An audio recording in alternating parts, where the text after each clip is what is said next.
Chapter 3650. The interviewer's suspicion and ruthless rejection. Jian Luo was confused and angry. What was wrong with her? Why did she have to be rejected? Jian Luo felt that she had lost all her face and was in a bad mood. She was even more embarrassed in front of Jiang Yingyao. Jian Luo, who had been going smoothly, encountered a setback, which made her extremely angry. Jiang Yingyao frowned and said, "This matter is not only caused by Fei Wen, but also by the Jiang family." Fei Wen had just returned to the country and could not reach so far. Then it was the Jiang family who had interfered. When Jian Luo heard Jiang Yingyao's words, the resentment and anger in her heart dissipated a lot. It was not that she was not capable, but because of the Jiang family and Fei Wen. Jian Luo felt much better. Jiang Yingyao was not as optimistic as Jian Luo. In the country, the Jiang family had a great influence. If Jian Luo wanted to find a job, it would not be easy. Most companies would give face to the Jiang family, but not hiring a designer was nothing compared to offending the Jiang family. What's more, they did not even know Jian Luo. Even a fool would not offend the Jiang family for a stranger. Jiang Yingyao did not expect Madame Jiang to act so quickly. However, Jiang Yingyao would not show his worries in front of Jian Luo. He just said that she would definitely find a job. Jiang Yingyao returned to the Jiang family while he was free from work. Madame Jiang was sitting on the sofa, holding a walking stick. Her back was straight, and her face was serious and mean. Seeing that Jiang Yingyao had returned without Jian Luo, she smiled, but it was not a nice smile.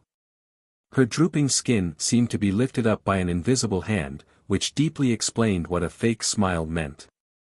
It gave people a bad feeling. Jiang Yingyao saw the smile on Madame Jiang's face and felt that it was the smile of a winner. Jiang Yingyao said directly, "Please don't do such a childish thing. Even if you do, I will not come back." The smile on Madame Jiang's face suddenly froze. That horrifying smile was frozen. Madame Jiang was a great beauty when she was young, but there was also a time when a beauty was past her prime. However, Madame Jiang was old, and her face was particularly fierce after her skin sagged. She was not as peaceful as some old ladies. Perhaps it was because he had endured too much when he was young and had accumulated too much unwillingness, resentment, and pain. These things had all been memorized by his skin, body, and muscles. Madame Jiang slowly restrained the expression on her face and said coldly, "So, you came back to send me a letter of challenge to express your unyielding might?" Jiang Yingyao said, "Grandma, don't you think it's boring to deal with a little girl?" Old Madame Jiang said, "She's not an ordinary little girl. She's someone who seduced you so much that you even abandoned the Jiang family. This has nothing to do with her. Besides, I never thought of inheriting the Jiang family. He didn't want such a rotten Jiang family at all." Old Madame Jiang was so angry that she almost had a stroke. "You don't want to inherit the Jiang family?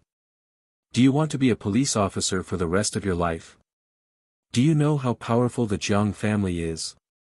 That woman can't even find a job in the country, unless she goes abroad or works in an unknown company. But you have to know that it's easy to buy over a small company and get rid of her. If someone else inherits the Jiang family, you, the rightful heir, will be a bomb. Will they let you go? Can a police officer like you compete with a financial group? They can turn your life into a tragedy in an instant. Yes, you're noble. You don't like money, but you can't deny the power of money. Money moves people's hearts. Can you guarantee that those people won't do anything to you? If something happens to you that day, I won't be surprised at all, especially when you're doing such a dangerous thing. It's possible that you'll die in the line of duty." Jiang Yingyao groaned weakly. Why are these people so dirty? Old Madame Jiang's old face was full of fatigue, but she was still holding on. It made her look mean and domineering. She didn't give in at all and was aggressive. Let's see if that woman can endure this. If she can't, she'll leave you.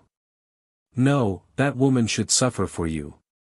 It was like this more than 10 years ago, and it's still like this more than 10 years later. You've only brought this woman pain. Don't you know it in your heart? Jiang Yingyao was very helpless. Grandma, do you have to do this? Old Madame Jiang nodded. Yes. Jiang Yingyao took a deep breath and used his firm back view to tell old Madame Jiang that he wouldn't compromise. Old Madame Jiang had a headache and her mood was up and down. When she saw Jiang Yingyao come back alone, she was quite happy. But in the end, he came back with harsh words. Old Madame Jiang was also angry, very angry. The consequence of being angry was that Jian Luo couldn't find a job. After submitting her resume, the company didn't even notify her for an interview. She didn't even need to go for an interview. She had no chance. Jian Luo was a little crazy. She felt that she was going to get moldy if she stayed at home every day. Moreover, without a job, the feeling of boredom and emptiness with nothing to do was very frightening. The family's money had been used to pay the penalty fee, and now Jian Luo had to worry about the family's expenses.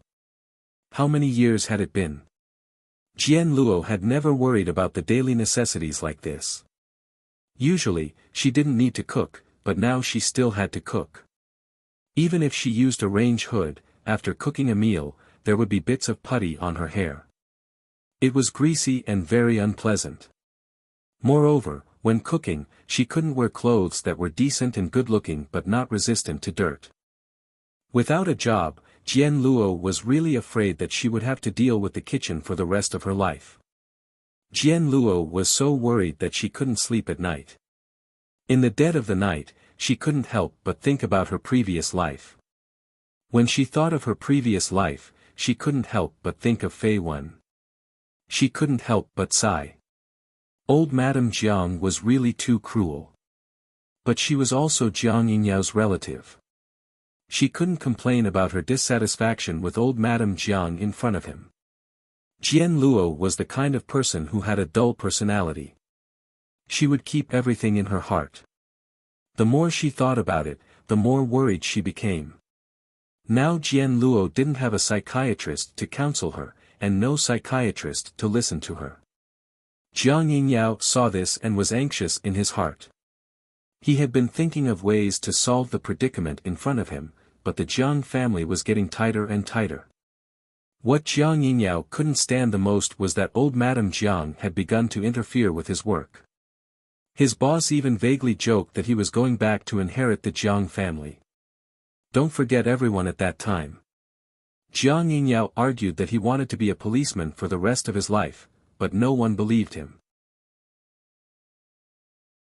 Chapter 3651. Jiang Yingyao was going crazy. Why did everyone tell him not to forget his old colleagues? On the phone. It was as if he was leaving the police station. Jiang Yingyao didn't want to lose his job. Jian Luo hadn't found a job yet. If he didn't have a job, he might have to sleep on the street. Besides, he liked this job very much and had never thought of quitting. Jiang Yingyao asked, "Why do you think I will go back to inherit the family property?" Si said, "The Jiang family has sent someone to say that they will resign on your behalf." I agreed. Jiang Yingyao felt as if he had been struck by lightning. His vision turned black. What the hell was this? Had he lost his job without him knowing? Besides, he didn't even know that the Jiang family had made the decision to resign on his behalf. He was speechless. Jiang Yingyao's lungs were about to explode. He couldn't help but complain, "Why didn't you inform me? This is my job. I should resign on my own." The Jiang family's overreaching made Jiang Yingyao even more determined to get rid of the Jiang family's control. His role was nothing more than to inherit the Jiang family. He was a descendant of the Jiang family and had the blood of the Jiang family. His own wishes and personality didn't matter at all. The Jiang family could control him at will and didn't have to worry about him. However, he was a human being with his own emotions, his own work, and his own loved ones. He was born as a human being, but he didn't even have these basic things. C was a little embarrassed and said, "The Jiang family has added a lot of equipment and various facilities to the bureau over the years. Moreover, the Jiang family was donating in a charitable manner. They had donated a lot of advanced things that were indeed needed. These things were used for work. There was no shady deal." Jiang Yingyao wiped his face. Even if he was doing such a job, the Jiang family was always there to remind him of their existence.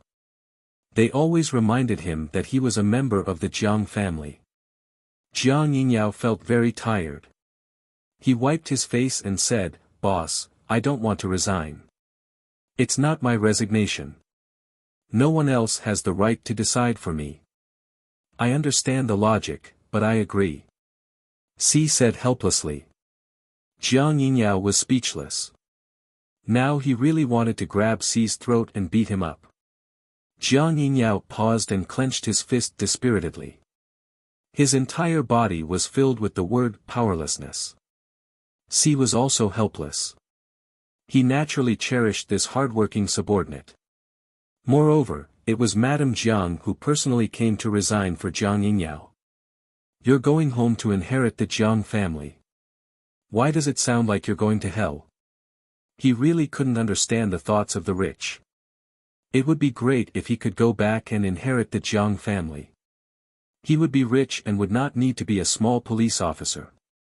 He would have to deal with the wind and rain, and it would be very dangerous.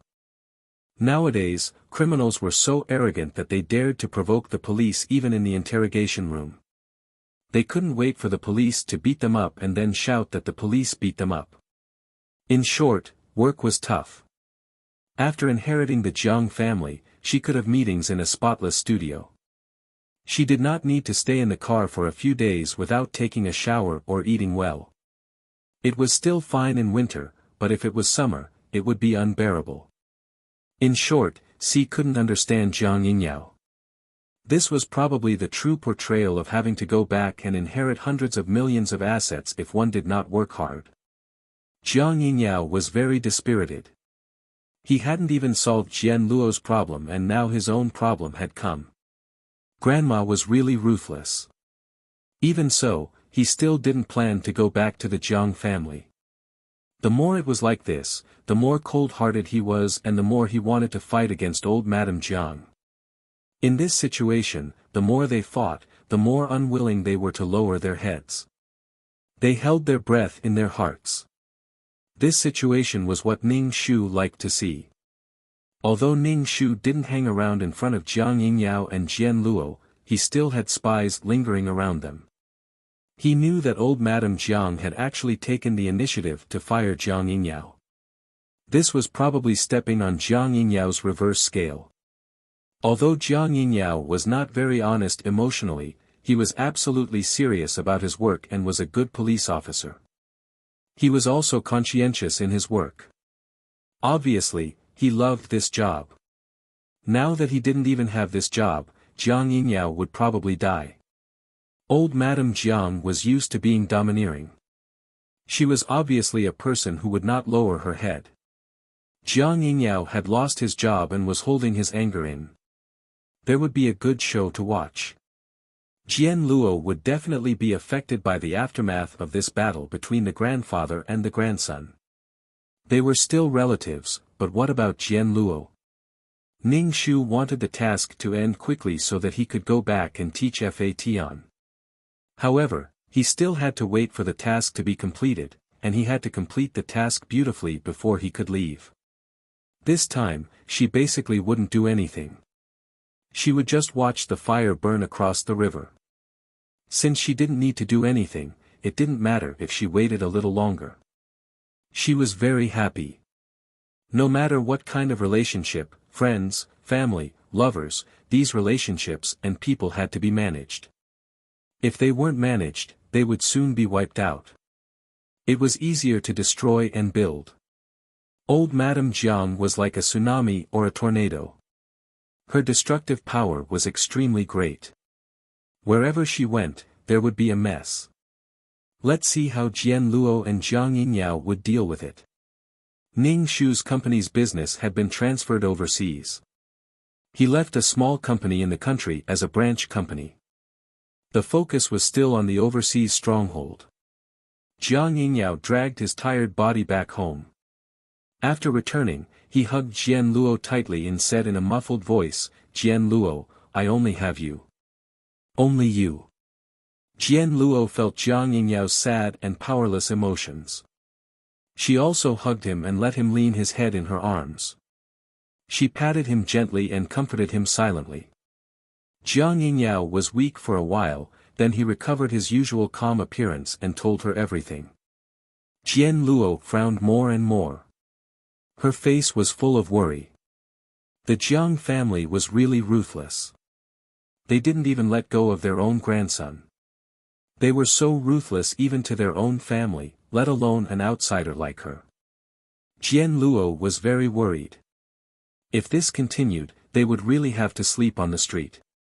She felt very insecure and panicked. In the past, she never needed to worry about these things. If she needed anything, she only needed to say a word and there would be someone to prepare it.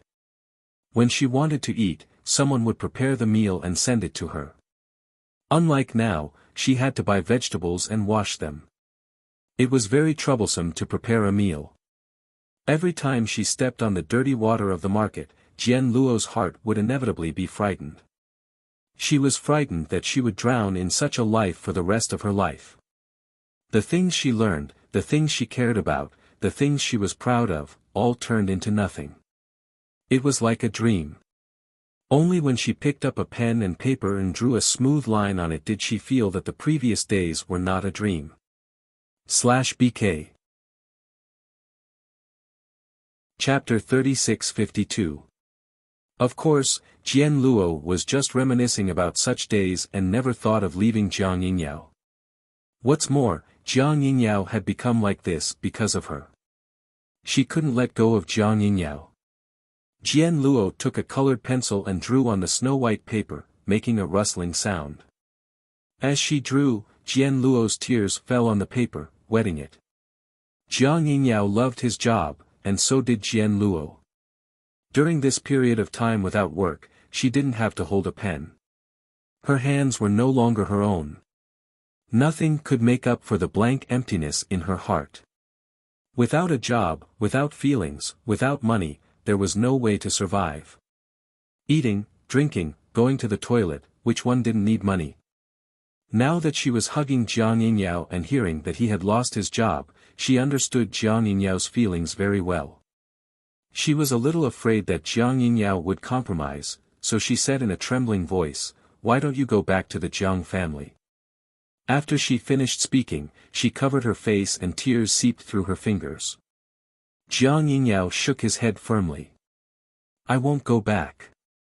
They quit my job without permission. In their eyes, I'm just a tool to inherit the Jiang family, a tool to prevent the Jiang family from falling into the hands of others." And he couldn't let this tool be covered in dust. When the kidnapping happened, they sent Jian Luo far away, completely ignoring his feelings. They were afraid that he would be involved with Jian Luo. He didn't want to be a tool. Even if he was just a small policeman, he had to live like a person and earn money to support himself. Jian Luo's floating heart calmed down a little. In addition to this matter, Jiang Yingyao naturally had to negotiate with the Jiang family and ask them why they quit his job for him. In this case, Jian Luo wouldn't go with him. After all, no matter how stupid she was, she knew that Madame Jiang didn't like her. If she went, the situation would become more complicated. And Jiang Yingyao didn't want Jian Luo to face the Jiang family. It was better for him to go by himself. Jian Luo, who was alone at home, wrote and drew every day. She didn't know where to go when she went out. She felt that there was no place for her in this big world. She had no value at all. She was at a loss and had no goals. She was so decadent that she seemed to have been abandoned by the whole world. Without winning the Jiang family, she and Jiang Yingyao were in this state. On the other hand, the Jiang family was a colossus, and the two of them were as weak as ants. They were like mantises trying to stop a chariot. Dreaming at home, Jian Luo felt uncomfortable. She went out for a walk and unknowingly walked to Ning Shu's company. Only when he stood at the entrance of the company did he realize where he was. In the past, he had also worked here, so he didn't think much of it. Now that he thought about it, working here was a very happy thing. At this moment, Fei Wen came out with his secretary. He was in high spirits. Wearing a striped suit, he looked like a fashion model. He raised his head and puffed out his chest. His shiny black leather shoes made friction sounds as he walked. His thick hair was combed to the back, revealing his full and fair forehead. His well-shaped hairline made him look even more handsome. This was a successful man. His aura and temperament were incomparable. He walked towards the car with his long legs. Jian Luo felt her heart thumping loudly. She could not move her feet. She was afraid that he would discover her, but she was also afraid that he would not discover her. Seeing the man who had lived with her for more than 10 years again, Jian Luo's heart was filled with bitterness and grievance. It was as if she had seen her family. She could not help but feel wronged and wanted to cry. Ning Shu turned to look at Jian Luo. He had noticed Jian Luo a long time ago. She was standing at the entrance of the company. He did not know what she was going to do. She looked at him with red eyes and tightly pursed lips. It was as if she was going to cry in the next second. Ning Shu, to be honest, seeing Jian Luo so miserable now, he wanted to laugh in his heart. Since you chose to go with Jiang Yingyao, why are you crying now? Ning Shu walked over to her. Jian Luo was so nervous that she felt as if her heart was being squeezed. She was a little out of breath. She stared blankly at him approaching, her eyes sour. As soon as he got closer, she smelled his scent. She had smelled this scent for more than 10 years. It was an elegant and warm scent that warmed her heart. Even if Jian Luo loved Jiang Yingyao now, her body had already gotten used to this scent and temperature. She instinctively relaxed. She had been used to this person for more than 10 years. Whether it was mentally or physically, she was very dependent on this person. Jian Luo's eyes became even more sour. Her vision became blurred. She could not hold back her tears and they flowed down. Ning Shu raised his eyebrows and looked at her. He asked, "Why are you looking for me?" Jian Luo was like a child. She wiped her tears on her face with both hands. She shook her head like a rattle drum. She could not speak as if there was cotton in her throat. "If there's nothing else, I'm leaving." Ning Shu turned and left. Jian Luo's body moved faster than her brain. She reached out and grabbed Ning Shu's hand. Ning Shu suddenly felt that his hand was sticky. Jian Luo wiped her tears with her hand. Who knew if she wiped her nose? Ning Shu quickly pulled his hand out and wiped his hand with a handkerchief from his pocket. Really? He did not love Jian Luo. He did not think that Jian Luo's fart was fragrant. It was disgusting to see tears and snot. Jian Luo was stunned for a moment. She withdrew her hand embarrassedly and suppressed the grievance in her heart. For so many years, even if it was not love, it was still family. Seeing Fei Wen was like returning home. Ning Shu casually threw the handkerchief into the trash can by the roadside, just like how Jian Luo tore her resignation letter into pieces and threw it into the trash can. Jian Luo's heart twitched. She felt wronged and resentful. Her voice was nasal. "I just walked here." Ning Shu nodded and asked, "When are you getting married?" "We were together before." "Since you are married, I should give you my blessings and give you a gift." Ning Shu said very calmly. He was so calm that Jian Luo did not hear a trace of dissatisfaction or unwillingness in his voice. Did he really let go? Jian Luo even suspected that Fei Wen's feelings for her for so many years were fake if he let go so easily. Jian Luo's mood was actually very contradictory. If Fei Wen refused to give up, she would be very distressed and guilty. But Fei Wen let go so easily, which made Jian Luo feel very uncomfortable. Jian Luo was the one who was unreconciled. Ning Shu rolled his eyes. Do you really think that I am your father? If you are wronged outside, come to me. I will forgive you unconditionally and comfort you. When you are in a good mood, you will run away. How shameless are you? Who wants to be your father? /BK. Chapter 3653. Ning Shu knew that Jiang Yingyao and Jian Luo were not having a good time now. Jiang Yingyao's life was not easy, but Jian Luo seemed to have a spare tire like a family member. But this spare tire did not want to play with him now. Mom said not to play with idiots. Ning Shu said to Jian Luo, don't come to me in the future. You've already left, but you still come to me like this, to see me, and to do such an ambiguous thing. It's not fair to me or Jiang Yingyao. Jian Luo was like the females in the animal world, sitting on the fence and planning to choose one. The competition for a spouse was so cruel. It was normal to want to use resources from both sides. He did not know if Jiang Yingyao knew that Jian Luo had come to this place. Jiang Yingyao lost his job for Jian Luo and did not go back to the Jiang family. Jian Luo shook her head. I'm not like this. She had never thought of doing anything intimate. She had hugged or even kissed Fei Wen. How could that be considered intimate? The current Fei Wen gave Jian Luo the feeling of indifference and indifference. It was too different from the Fei Wen of the past. He could control his emotions freely and said that he did not love her. He was very heartless. Even if Jian Luo chose another man, she could not completely let go of her heart.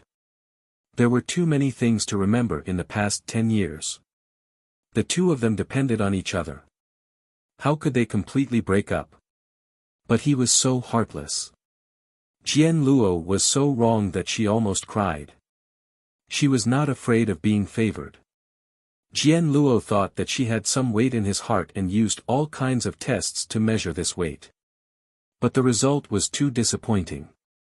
He was too angry, so he was so cold to her. Jian Luo apologized honestly. I'm sorry. I didn't want to cause you so much harm. Ning Shu was confused. Why are you saying this? I didn't think about it, I didn't think about it. I didn't mean it. What's the meaning of these words? Are you going back to my side? Ning Shu raised his eyebrows and asked. Jian Luo's eyebrows were full of struggle. Ning Shu sneered in his heart. Her hesitation meant that her heart was wavering. If she was not wavering, he should have rejected her decisively. So what if you're hesitating? So what if you're struggling? What do you think in your heart have to do with me? It was easy to go from frugality to extravagance, but hard to go from extravagance to frugality. Jian Luo's quality of life was probably very different from before. In the past, Jian Luo was a truly melancholic girl who had nothing to worry about. A melancholy woman who had money and leisure. Now that Jian Luo did not have a job, her value was not reflected. When I see that you're not doing well, I feel like a sunny day. Ning Shu felt that the mission was almost complete. If Jian Luo wavered, no matter how determined Jiang Yingyao was, it was useless. Jian Luo felt uncomfortable being stared at by Ning Shu's penetrating gaze. Especially the other party's knowing gaze, it made her even more uncomfortable. Jian Luo probably didn't expect Fei Wen to treat her so coldly when she came back, and he didn't even soften. She knew that Fei Wen was angry, but she didn't expect him to be so cold, without the warmth and comfort she had expected. She couldn't stop feeling wronged. Even though he knew that he had no right to feel aggrieved, he couldn't control his emotions. He really couldn't control it. Jian Luo's voice was nasal. Sorry for bothering you. Goodbye. Ning Shu nodded. Yes, don't come to me if you don't have anything. There's nothing between us. If you keep coming here, people will misunderstand and affect me looking for a girlfriend. Jian Luo tried to maintain her composure and said, "Congratulations on starting a new life. Have you found?" Her tongue spun. "A girlfriend?" Ning Shu, "Of course I will find one." There were many men and women in the world. No one could stop the earth from spinning after leaving someone. Of course, it was very painful to part with someone, so there were so many people who did not hesitate to commit suicide for love. Jian Luo's heart was filled with anger. This change was too fast. He said he would find a girlfriend, but he walked out too quickly. Was he still angry and deliberately said such words to anger her? Jian Luo still wanted to say something, but Ning Shu turned around and got into the car. He was too lazy to talk to Jian Luo. Jian Luo. The secretary glanced at Jian Luo, who was standing on the side of the road, and said to Ning Shu, "I think Miss Jian is regretting it." Ning Shu, "What does it have to do with me if she regrets it? She came to ask for warmth, but when she was warm, she kicked her away. Perhaps it wasn't that painful anymore, or perhaps it wasn't that unbearable anymore, or perhaps the matter had been resolved and the weather outside had warmed up. They would leave the warm nest and start running around, foraging for food, mating, and mating. Her nest was a temporary transition for her." The secretary's face said, "You're so stubborn." How much did the client love Jian Luo that he gave the people around him such an illusion that Fei Wen could not leave Jian Luo? Ning Shu laughed in his heart. "I'm so stubborn. I'm always so stubborn." Jian Luo originally came out for a walk, but now her heart was in a mess. Her mood was not good at all, but gloomier. The weather was originally bright and sunny, but Jian Luo's mood was not good at all. Her heart was always filled with anger. Even her heart was a little painful, and the world she saw was turning black and white. Jian Luo knew that she was under too much pressure recently, and there was no way to relieve it. In the past, she had a psychiatrist, but now, not to mention a psychiatrist, even eating, drinking, and sleeping was a problem. Previously, she spent a lot of money to buy gifts for Mrs. Jiang, and now she did not have a job. Now, Jiang Yingyao also did not have a job. The rent was going to be a problem. Jian Luo did not want to worry about these problems at all. She felt that a lot of beautiful things were suddenly broken. The difference between what he had dreamed of and what he had expected was too great. This was also the root cause of Jian Luo's pain. The difference between her dream and reality was too big. Originally, being with the person she loved was a very happy thing, but there were too many bitterness mixed in, making the taste of happiness a little less. She could not even taste it. Jian Luo originally thought that she was cut off from Fei Wen, who was like a family member for more than 10 years, both physically and mentally.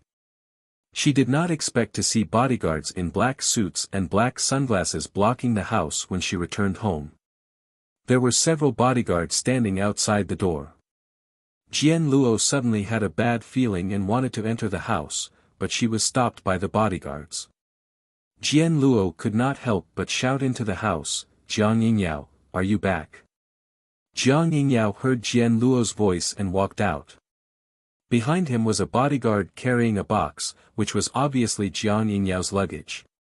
Jian Luo looked like she was struck by lightning. She looked at Jiang Yingyao in a daze, and tears came out of her eyes. She asked with difficulty, "Are you going back to the Jiang family, /BK? Chapter 36-54. Did he give up? They had agreed to be together. If Jiang Yingyao returned to the Jiang family, it meant that he had given up on her. On the phone. Between the Jiang family and her, Jiang Yingyao chose the Jiang family. Jian Luo's vision turned black. She was stunned. She never thought that Jiang Yingyao would give up on her. Didn't they love each other? Why? Jian Luo almost couldn't hold it anymore. The two men in her life were like grass to her. Jiang Yingyao felt tears stinging his eyes, but he was a man. He held it back. He walked over and hugged Jian Luo. Trust me. Jian Luo let him hug her. How can I trust you? You're going back to the Jiang family. Are you going to break up with me? No, I don't want to break up with you. Jian Luo's heart was stabbed. If you don't break up with me, I'll always be a shameful woman. Jian Luo didn't forget what Madame Jiang said. Madame Jiang didn't mind her being a shameful mistress, but she couldn't be the madam of the Jiang family. She didn't have a proper status, and it was still a threesome. How could Jian Luo bear it? Jiang Yingyao hurriedly explained, it's not like that. I will definitely marry you. You are my wife. We can't do this with the Jiang family. If I have the controlling stake in the Jiang family, I want to marry you. Jiang Yingyao thought of what Grandma said. Since you want to marry Jian Luo so much, then control the Jiang family. Suppress the board of directors so that they can't raise their heads and send their daughters to you. Then you can marry whoever you want. Instead of hiding, it's better to control your own power and money. You won't be at the mercy of others. Do you know why you're in such a difficult situation now? Because you're the fish on the chopping board. Everyone can manipulate you without any room to retaliate. And I'm only using the tip of the iceberg of the Jiang family's power. You can't hold on anymore. Your struggle and resistance are weak and useless. If you control the Jiang family, Grandma won't have any opinions on who you marry. Jiang Yingyao certainly knew that this was a trap. He could marry Jian Luo, but he would follow Grandma's wishes and control the Jiang family. His only advantage was that he was the heir of the Jiang family. Grandma needed to use his identity. He knew about the Jiang family's situation. Even though his grandmother was in charge of the Jiang family, his grandfather had passed away, and his father, who was addicted to wine and women, had done nothing. As a result, the Jiang family's control over the entire consortium became weaker and weaker. If it weren't for the majority of the shares in their hands, the management rights would have been taken away by others. There were many people who were eyeing them covetously. However, he had to pick this trap. Jian Luo did not understand Jiang Yingyao's difficulties. She only knew that Jiang Yingyao was going back to the Jiang family. Then he would marry the woman arranged by old Madame Jiang. As a result, she didn't believe Jiang Yingyao at all. Even after Jiang Yingyao told her the whole story, Jian Luo asked expressionlessly, "You want to control the Jiang family, so you need power and support, right? The most effective way to win people over is through marriage." What was the difference? There was no difference at all. First, she was provoked by Ning Shu, and then she was attacked by Jiang Yingyao. Jian Luo was already numb and could even ask Jiang Yingyao calmly. Jiang Yingyao immediately said, "Don't worry about that. Grandma has promised that she won't let me get married." His condition was that he couldn't marry a strange woman during this period. And old Madame Jiang's condition was that Jiang Yingyao couldn't marry Jian Luo before he completely controlled the Jiang family. In short, both sides used Jian Luo as a bargaining chip. Jian Luo chuckled, opened her mouth and said in a hoarse voice, "You can go." Jiang Yingyao hugged her tightly. "You must wait for me, wait for me." Jian Luo didn't speak, and her eyes were dim. The bodyguard next to him reminded, "Young master, it's time to go. Old madam is waiting at home." There were so many people today because they wanted to bring Jiang Yingyao home safely. They didn't dare to underestimate the young master. After all, he was a very skilled police officer and had a strong awareness of anti-tracking. If he slipped away, they wouldn't be able to find him. Jiang Yingyao let go of Jian Luo and planted a gentle kiss on her smooth forehead. "Wait for me."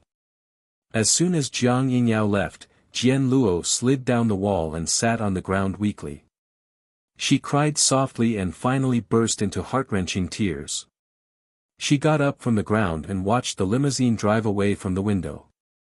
In the end, it turned into a small black dot and disappeared in the traffic. Ning Shu was enjoying his lunch when he received a call from the hospital. It was a nurse who called to ask if he knew the patient. She said that the patient had committed suicide by cutting her wrists and was now in a coma. She asked Ning Shu to go to the hospital. Ning Shu. Patient? Who? Jian Luo. Suicide. She said a few words. Jian Luo wouldn't be so heartbroken that she would commit suicide. She still had Jiang Yingyao. Something must have happened between Jiang Yingyao and Jian Luo couldn't take it. At this time, the nurse should be calling Jiang Yingyao, not her. The nurse said that since she knew the patient and came to the hospital, the patient's condition was very bad. Because Fei Wen's name was first, the nurse looked through Jian Luo's phone and naturally called Fei Wen. Ning Shu directly replied that he didn't know and that she should call someone else. He wasn't Jian Luo's guardian. Secondly, he had broken up with Jian Luo. Thirdly, why should she run over when Jian Luo was in trouble? Should she send her warmth? When the nurse heard Ning Shu's words, she guessed that it wasn't a family member, so she looked through her phone and called someone else. Patients without family members were the most annoying. If there was a problem without a family member's signature, the hospital would be unlucky. In the end, she called Ning Shu again. He either turned off his phone or said that he didn't know him. The nurse was also tired. Ning Shu didn't care. He went to the hospital, paid the money, and put away the receipt. When the time came, he would ask Jian Luo for medical expenses. Why should he pay for her medical expenses for no reason? Before Jian Luo woke up, Ning Shu left. She was not a heating pad that emitted her own heat to warm others. He asked about the situation and the nurse said that it was an emergency call from a neighbor. When Jiang Yingyao left, he attracted a lot of attention. After all, it was a stretch limousine and a long line of bodyguards. It was normal for people to watch. The neighbor witnessed everything that happened and heard the girl next door crying and screaming. He was scared and had goosebumps. After a while, there was no sound. Feeling that something was wrong, he opened the door. The door was not locked. He saw the woman lying on the ground in the living room. Her wrist was bleeding, and the fruit knife scattered on the side was stained with blood. The flesh of the wound was turned up. It was too scary. She was already unconscious. The neighbor hurriedly called the emergency number, but did not dare to touch Jian Luo at all. He was afraid that he would be accused of murder. Jian Luo was sent to the hospital. She had lost too much blood and her vital signs were not obvious, but she was still rescued and had not woken up. He didn't know what the sequelae were. /BK Chapter 3655 Ning Shu felt that Jian Luo's suicide was reasonable. She had suffered a lot of setbacks these days. Something must have happened between her and Jiang Yingyao. She could not see any hope from Jiang Yingyao, so she committed suicide. Ning Shu made a phone call and asked the person on the other end to investigate.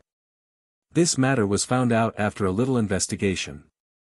When Jiang Yingyao left, it was with great fanfare, with a row of bodyguards. Ning Shu received a reply and could not help but be surprised. Jiang Yingyao gave up and returned to the Jiang family. This was not Jiang Yingyao's usual behavior. There was no doubt that they loved each other deeply. However, this had nothing to do with Ning Shu. Jiang Yingyao's return would not affect him, but it would hurt Jian Luo greatly. No wonder she could commit suicide. Jian Luo had some psychological problems. She had encountered too many things and she instinctively suppressed it. There used to be a psychiatrist, but not anymore. The client could tolerate Jian Luo and asked a psychiatrist to guide her. Now that Jian Luo was with Jiang Yingyao, even if there was a psychiatrist, Jian Luo would not see him. Both of them tried their best to avoid this matter, to avoid embarrassment and to avoid pain. Until now, Jiang Yingyao had not come. Was it because he was not informed or because he was heartless? Ning Shu asked the nurse, "Did you inform Jiang Yingyao?" He is the patient's boyfriend.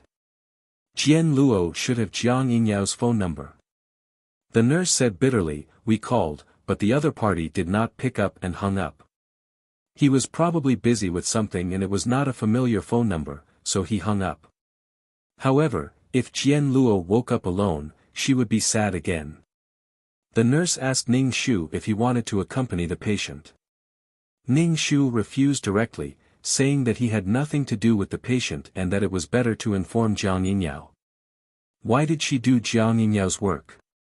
If she did it, what would Jiang Yingyao do? She did not remember anyone else but Jiang Yingyao. Ning Shu suspected that for so many years, the client was just taking care of Jian Luo on behalf of Jiang Yingyao so that Jian Luo would not suffer. But why? Did she not need money to eat, drink, and defecate? Therefore, she was determined not to do things like accompany the patient in bed. It was not like she was his mother or father.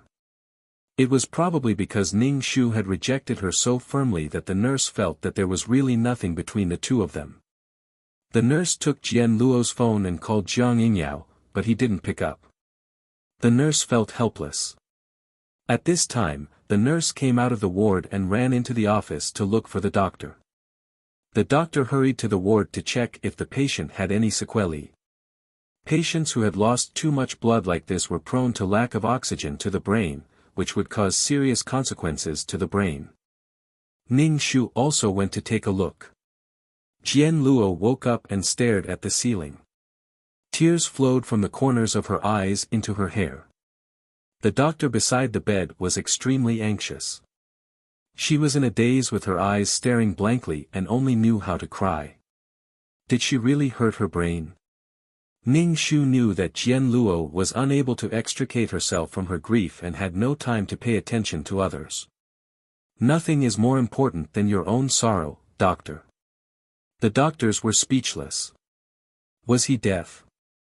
The doctor asked, are his family members here yet? Let's do a brain scan.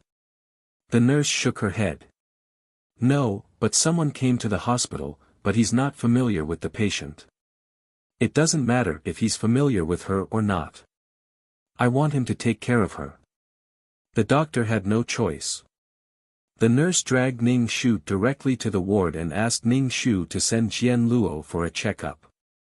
She was in a daze. She might be a fool. Ning Shu was speechless. Why did she have to do these things? She really couldn't just watch. Ning Shu reached out and patted Jian Luo's face.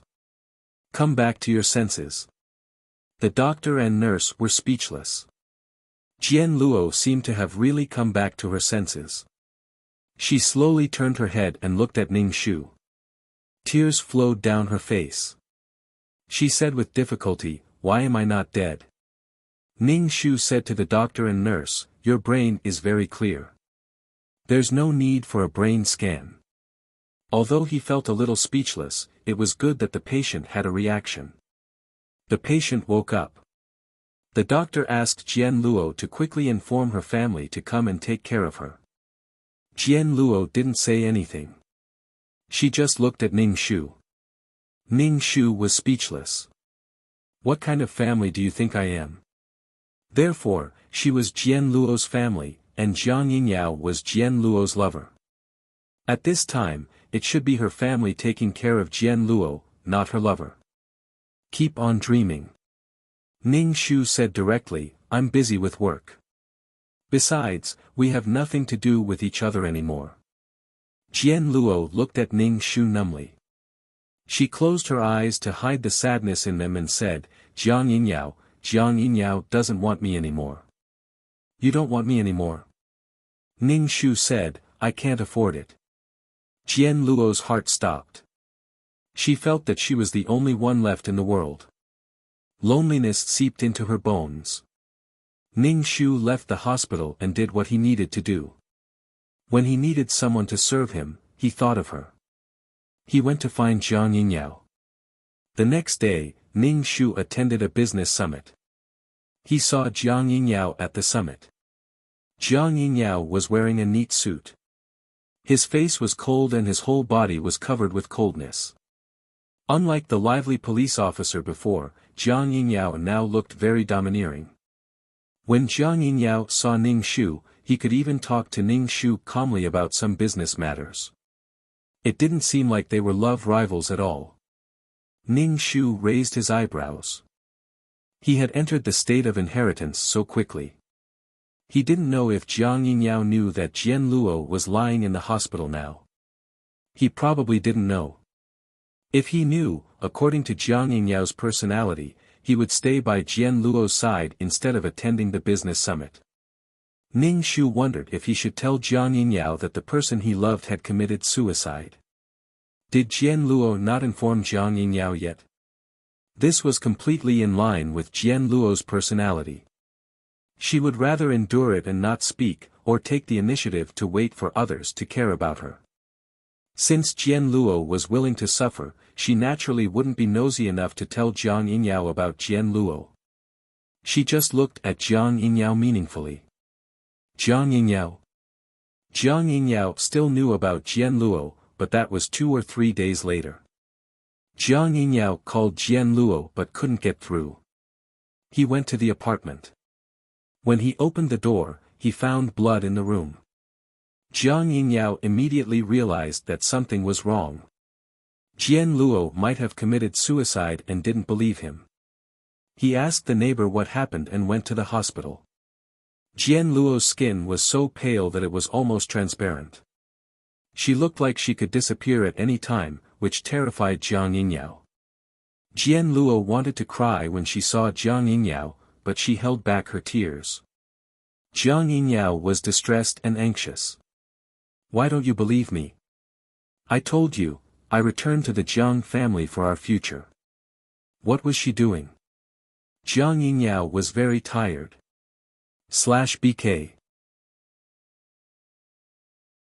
Chapter 3656.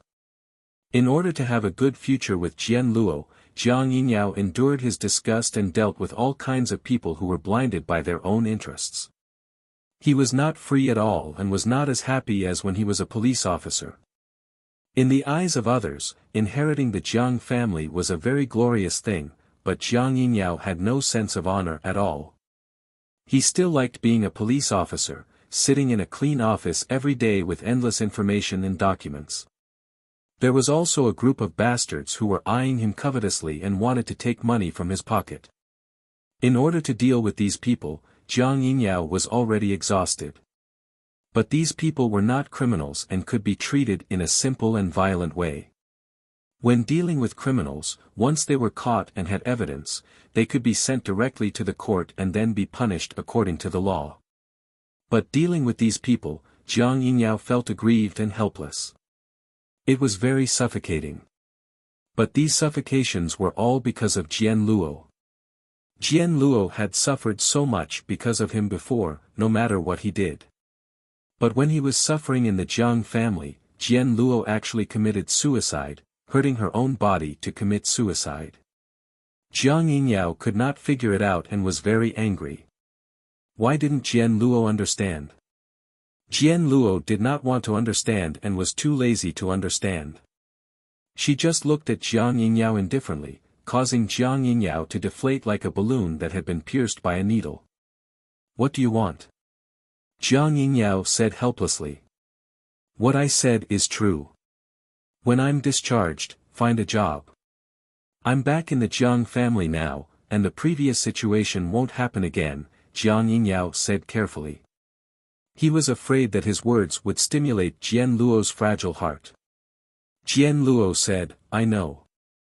Don't worry, I won't do anything impulsive again. She looked at Jiang Yingyao steadily. Is what you said true? Should I believe you? Believe me, I won't let you down. Jiang Yingyao held her hand tightly. Jian Luo was not as optimistic as Jiang Yingyao. I'm afraid it's not up to you when the time comes. Jiang Yingyao also knew that he was in a difficult situation, but he had an agreement with old Madame Jiang. Old Madame Jiang was interfering in his life. Jiang Yingyao went to the hospital every day, but when it was time to get off work, old Madame Jiang was very dissatisfied. You just took office and you left so early. What would the people in the company think? She told Jiang Yingyao not to get off work so early and to stay in the company for a while. Jiang Yingyao could only stay in the company. He had nothing to do, so he just sat there. It was so painful. Jian Luo was alone in the hospital. She was lonely and had no family members around her. Some things were not very convenient. After all, one of her hands was injured. If Jian Luo had used a little more strength, her tendons would have been severed.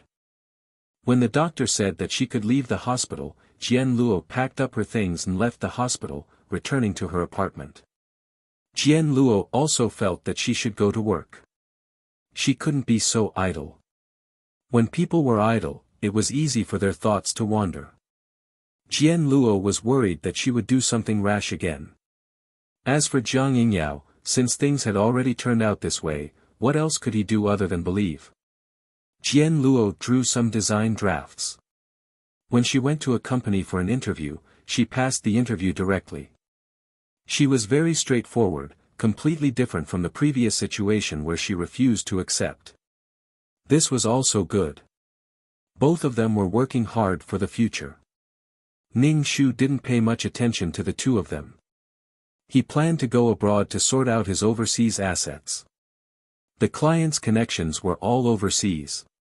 It was better to do business overseas. However, she received an invitation to attend the engagement ceremony of Jiang Yingyao and the daughter of a tycoon. Moreover, the invitation specifically stated that she had to bring Jian Luo with her. Bring Jian Luo? What was wrong with her? Was she doing it on purpose? Jiang Yingyao was going to get engaged, and she brought Jian Luo to the engagement ceremony. Would these two misunderstand? From then on, they would go their separate ways. The Jiang family probably didn't want her to attend, but they asked her to bring Jian Luo. Ning Shu curled her lips and threw the invitation aside. She wouldn't get involved if she wanted to. She wasn't willing to use her to create a misunderstanding between Jian Luo and Jiang Yingyao. She only liked to watch the show. She didn't like to be watched by others. Even if she wanted to attend, she would attend alone and not bring Jian Luo. She didn't want to be involved with Jian Luo. Ning Shu thought about it and called Jian Luo. He told her that Jiang Yingyao was going to get engaged to the daughter of a tycoon. There was an invitation. Jian Luo obviously didn't know. She didn't receive an invitation and didn't get any news. After hearing Ning Shu's words, he was blown out of his mind. Jian Luo didn't have an invitation. She begged Ning Shu, "Can you bring me along?" Ning Shu asked, "Even if you attend, what can you change? What you should do now is to ask Jiang Yingyao. She should ask before the engagement ceremony." Did she have to ask at the engagement ceremony? What kind of brain was this? Jian Luo hung up the phone and called Jiang Yingyao, but no one answered. Again and again, Jiang Yingyao's credibility in Jian Luo's heart kept decreasing. In the face of this situation, Jian Luo didn't cry. She was very calm, so calm that it was a little abnormal. She didn't know that the Jiang family was about to be turned upside down. Jiang Yingyao almost shouted himself hoarse and asked old Madame Jiang why she made the decision without informing him.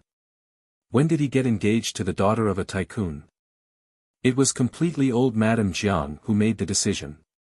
You violated the agreement between us. I won't care about the Jiang family anymore, Jiang Yingyao said bitterly. Old Madame Jiang said calmly, if you get engaged with her, it will give you more power to control the Jiang family. Jiang Yingyao said painfully, the reason why I want to control the Jiang family is to be with Jian Luo.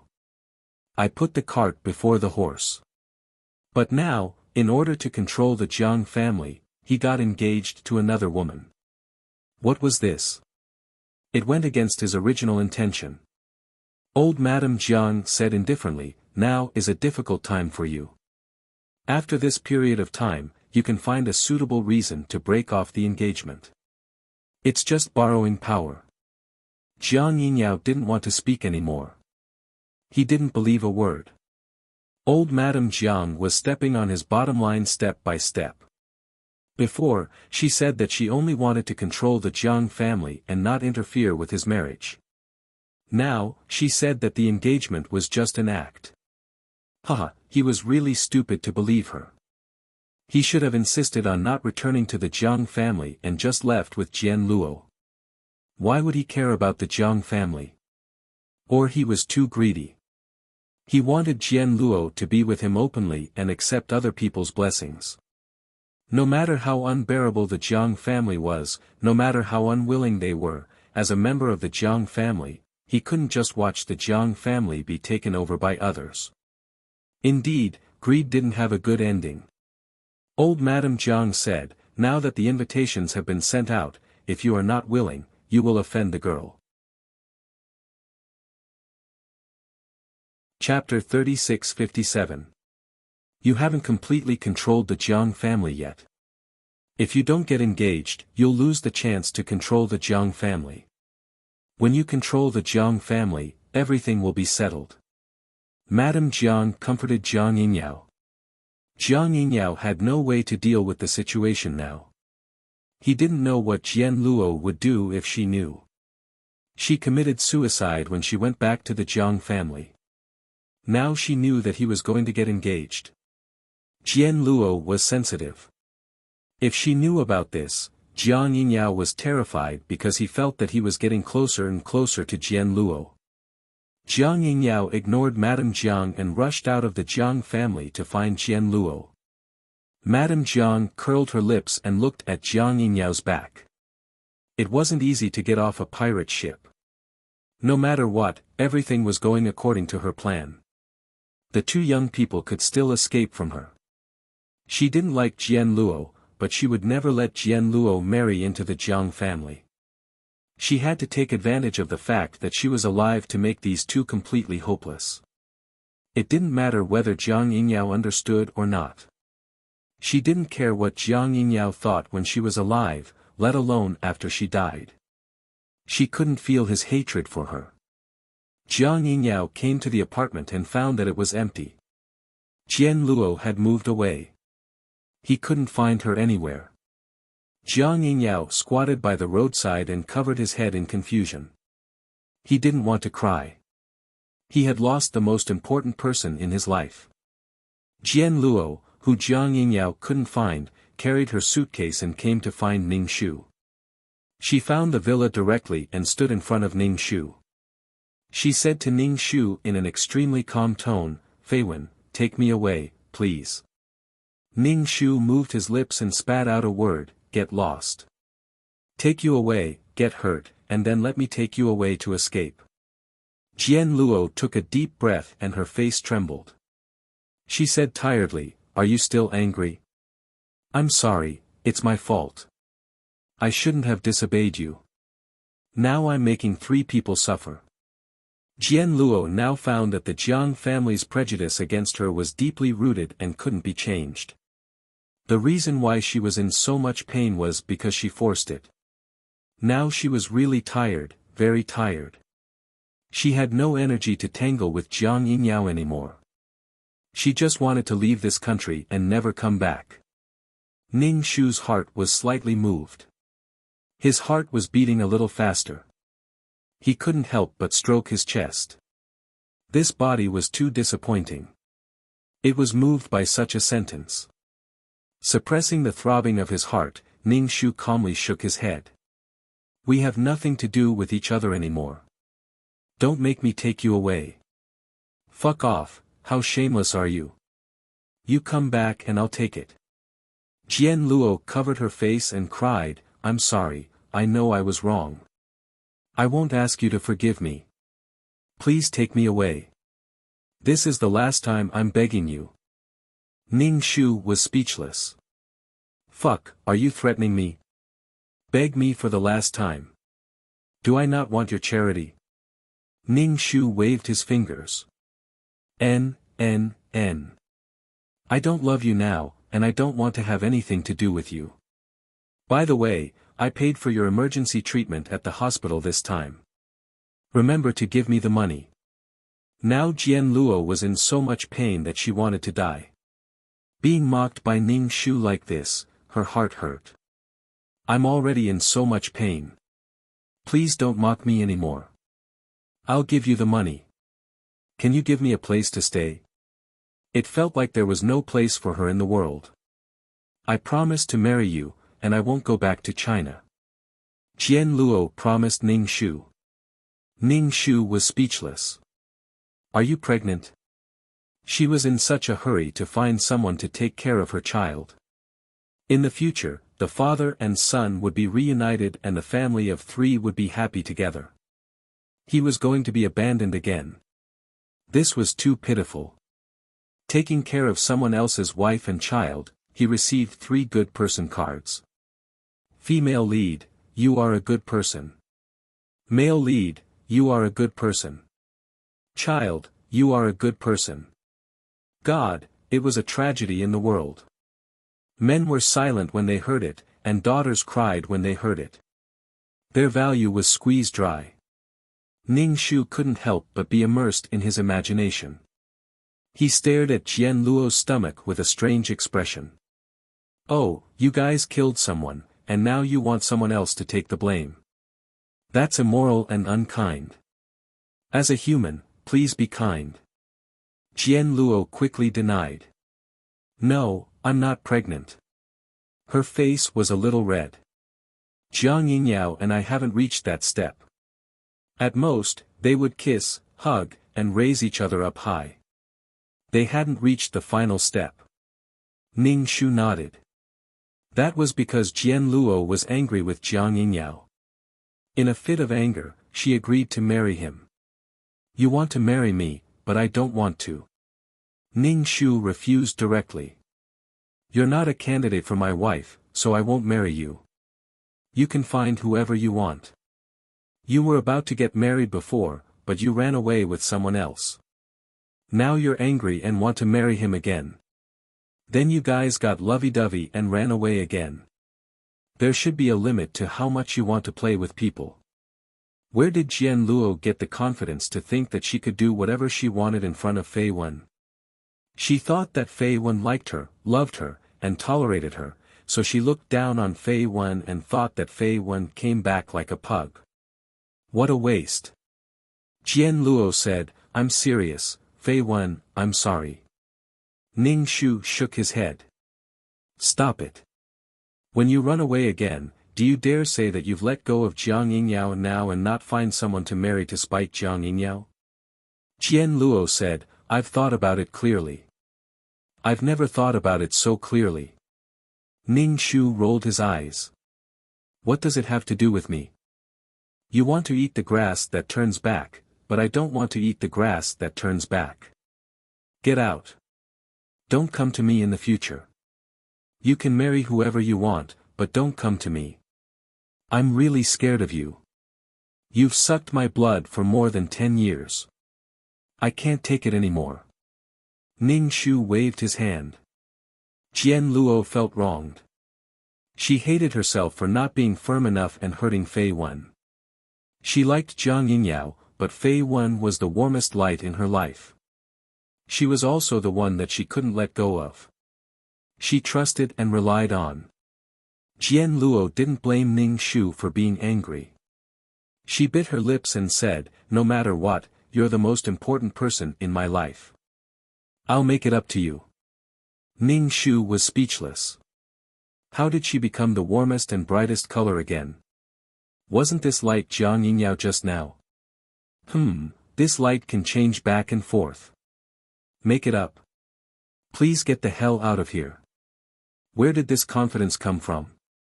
Ning Shu was a little confused. What did Jian Luo mean? Did she really want to go back to him? Ning Shu took out his phone and called Jiang Yingyao. Your girlfriend is with me. Hurry up and take her away. She wants to blackmail me and wants to marry me. Jian Luo was speechless. She wasn't blackmailing him. She was serious, but Fei Wen didn't seem to believe her, /BK. Chapter 3658. Ning Shu hung up the phone and said to Jian Luo, hurry up and leave. I'm afraid you'll fight in my house. Pulling and pulling would break her things in her house. She would be heartbroken. If she wanted to fight or smash things, she would go back to her house. Jian Luo sighed. It was her obsession that caused the three of them to suffer. After experiencing some things, she realized that some things were really not important. So what if she loved Jiang Yingyao? Jiang Yingyao's family did not accept her. Now, Jiang Yingyao found a rich man's daughter to be his fiancée. She was not a rich man's daughter, and her father was a murderer who was hurt by criminals. All kinds of obstacles prevented her from being with Jiang Yingyao. So what if she loved him? These obstacles were really too big. Fei Wen had said these words to her before, but she was blinded at that time. She wanted to be with Jiang Yingyao, but reality slapped him hard in the face. She believed that she would be able to forget Jiang Yingyao. She and Jiang Yingyao were not from the same world. It was too tiring. If he wanted to please the Jiang family, he would have to suffer all the time. He might as well forget about them and let them go when they had the best memories. It would be better for him to let them go when he hated them to the core. After being with Jiang Yingyao, Jian Luo's heart was uneasy and unconfident. She did not believe that they could really be together, but she always had a fluke mentality. But the more worried she was, the more worried she was. Being with Jiang Yingyao, it was as if the sweetness only lasted for a moment, but it was bitter for many years. Jian Luo's tears fell. She let go of the box in her hand and rushed into Ning Shu's arms. Even if Fei Wen was always saying mean and heart-wrenching things to her, she just wanted to hold him now. There had never been a moment when she was full of heartache for this man. Heartache for him. Ning Shu raised his hands and pushed Jian Luo with disgust. Let go. Jian Luo hugged Ning Shu tightly. Smelling the man's scent, her heart was at ease. Ning Shu used her strength to push Jian Luo away from her body. After seeking excitement, he needed to be at ease. Now that he was at ease, he felt that such days were so boring. Ning Shu did not doubt Jian Luo's sincerity. She truly wanted to return to Fei Wen's embrace because Fei Wen had given her too many things. The two of them had relied on each other for more than 10 years. Fei Wen had never hurt them as much as Jiang Yingyao had. After the ups and downs and the psychological trauma, one would need to heal. At this time, hospitals were a necessity. Why would she go to the hospital for no reason? Jiang Yingyao stood at the door and looked at the two people hugging. He was silent and just stared blankly. When Ning Shu saw this scene, he knew that a misunderstanding was about to erupt. Jian Luo followed Ning Shu's gaze and saw Jiang Yingyao at the door. Guilt flashed across her face, but she thought of something and became confident again. Jiang Yingyao did not fly into a rage. It was hard to tell whether he was angry or not. He walked over and held Jian Luo's hand. Let's go home. Even if he wanted to deal with things, he would not do it in front of outsiders. Jiang Yingyao was a mature man. He would not fly into a rage and force Jian Luo. After all, Jiang Yingyao used to be a police officer. However, Jian Luo had already decided to give up on Jiang Yingyao. She shook off his hand and said, "Let's break up. You are going to be engaged to someone else." Jiang Yingyao frowned and glanced at Ning Shu. "Let's go back and talk. I will explain it to you clearly." Jian Luo shook her head. "I don't want to listen to your explanation. I don't want to be with you. Your family will not accept me. I don't have to marry you." Jiang Yingyao explained, "Whether you believe it or not, I didn't know about the engagement beforehand. Grandma did it behind my back. What was done could not be undone. She would tell him later." Jiang Yingyao hoped that Jian Luo could believe him and get through it together. At most, he would just leave. "How about I leave the Jiang family? I will go with you. You should believe me now. Go with me. You can let go of the Jiang family and your family. Jiang Yingyao, we are not suitable for each other. Let's break up. Let the past be the past. Jiang Yingyao was very sad. He begged, let's go back and talk about it. Don't worry. I will not get engaged. They can't force me. However, Jian Luo seemed to be determined to break up with Jiang Yingyao. She was as determined as when she left Fei Wen. Ning Shu felt a little sympathetic for these two men. Girls were born with the right to choose. This situation was really painful. Jian Luo loved Jiang Yingyao more than she loved Fei Wen. However, the reality was really too heavy.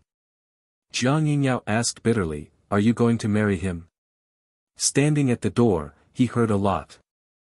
Jian Luo nodded. "Even if I don't marry him, I won't be with you. I really don't want to see you in a dilemma. If you have to choose between the Jiang family and me, then let me make the decision for you. You choose the Jiang family. I have my own choice." Jiang Yingyao looked at Jian Luo. "Are you serious? Do you really want to see me get engaged to someone else?" Jian Luo nodded. "Yes." Jiang Yingyao looked deeply at Jian Luo and walked away in a daze. His back was extremely lonely. He was hunched over and had lost his spirit. He was abandoned by the whole world. Jian Luo called out to Jiang Yingyao. Jiang Yingyao turned around and looked at her with eyes full of expectation. Jian Luo said, "Start over and find a suitable wife. That rich lady can help you." Jiang Yingyao's eyes dimmed. "She is suitable for me, but she is not the person I love." He turned and left. Ning Shu curled his lips. He didn't expect that one day the male lead would be treated like a supporting male lead. This was completely for the supporting male lead to hear. Who was the male lead and who was the supporting male lead completely depended on who the female lead chose. As for Ning Shu, who was about to become the male lead, she was not happy at all. She just wanted to watch the show and didn't want to have anything to do with Jian Luo. What if one day Jian Luo had a sudden impulse and couldn't stand such a torment? Jian Luo's heart was fragile, but she was more resolute than both men, especially when it came to making a decision. After hurting both men, she had to make a choice between the two men. Normal people wouldn't choose between these two men, but Jian Luo didn't. She was nostalgic. After Jiang Yingyao left, Jian Luo looked at Ning Shu. Ning Shu said, "Why are you looking at me? What was wrong with her?" Jian Luo smiled and reached out to hold Ning Shu's hand. Ning Shu had goosebumps and dodged Jian Luo's hand. "Can you please get out?" Chapter 36:59. Jian Luo knew that Ning Shu was angry, so she didn't take his words to heart. Instead, she tolerated Ning Shu with the intention of making it up to him. Ning Shu was speechless. Humans were all lowly hooligans after all. She ignored him when he was nice to her, but now she couldn't even kick him away. What was wrong with her? Jian Luo asked the servant to bring the suitcase to her old room. Back here, looking at the spacious and clean house, Jian Luo felt as if she had let go of all her anger. People should still live happily.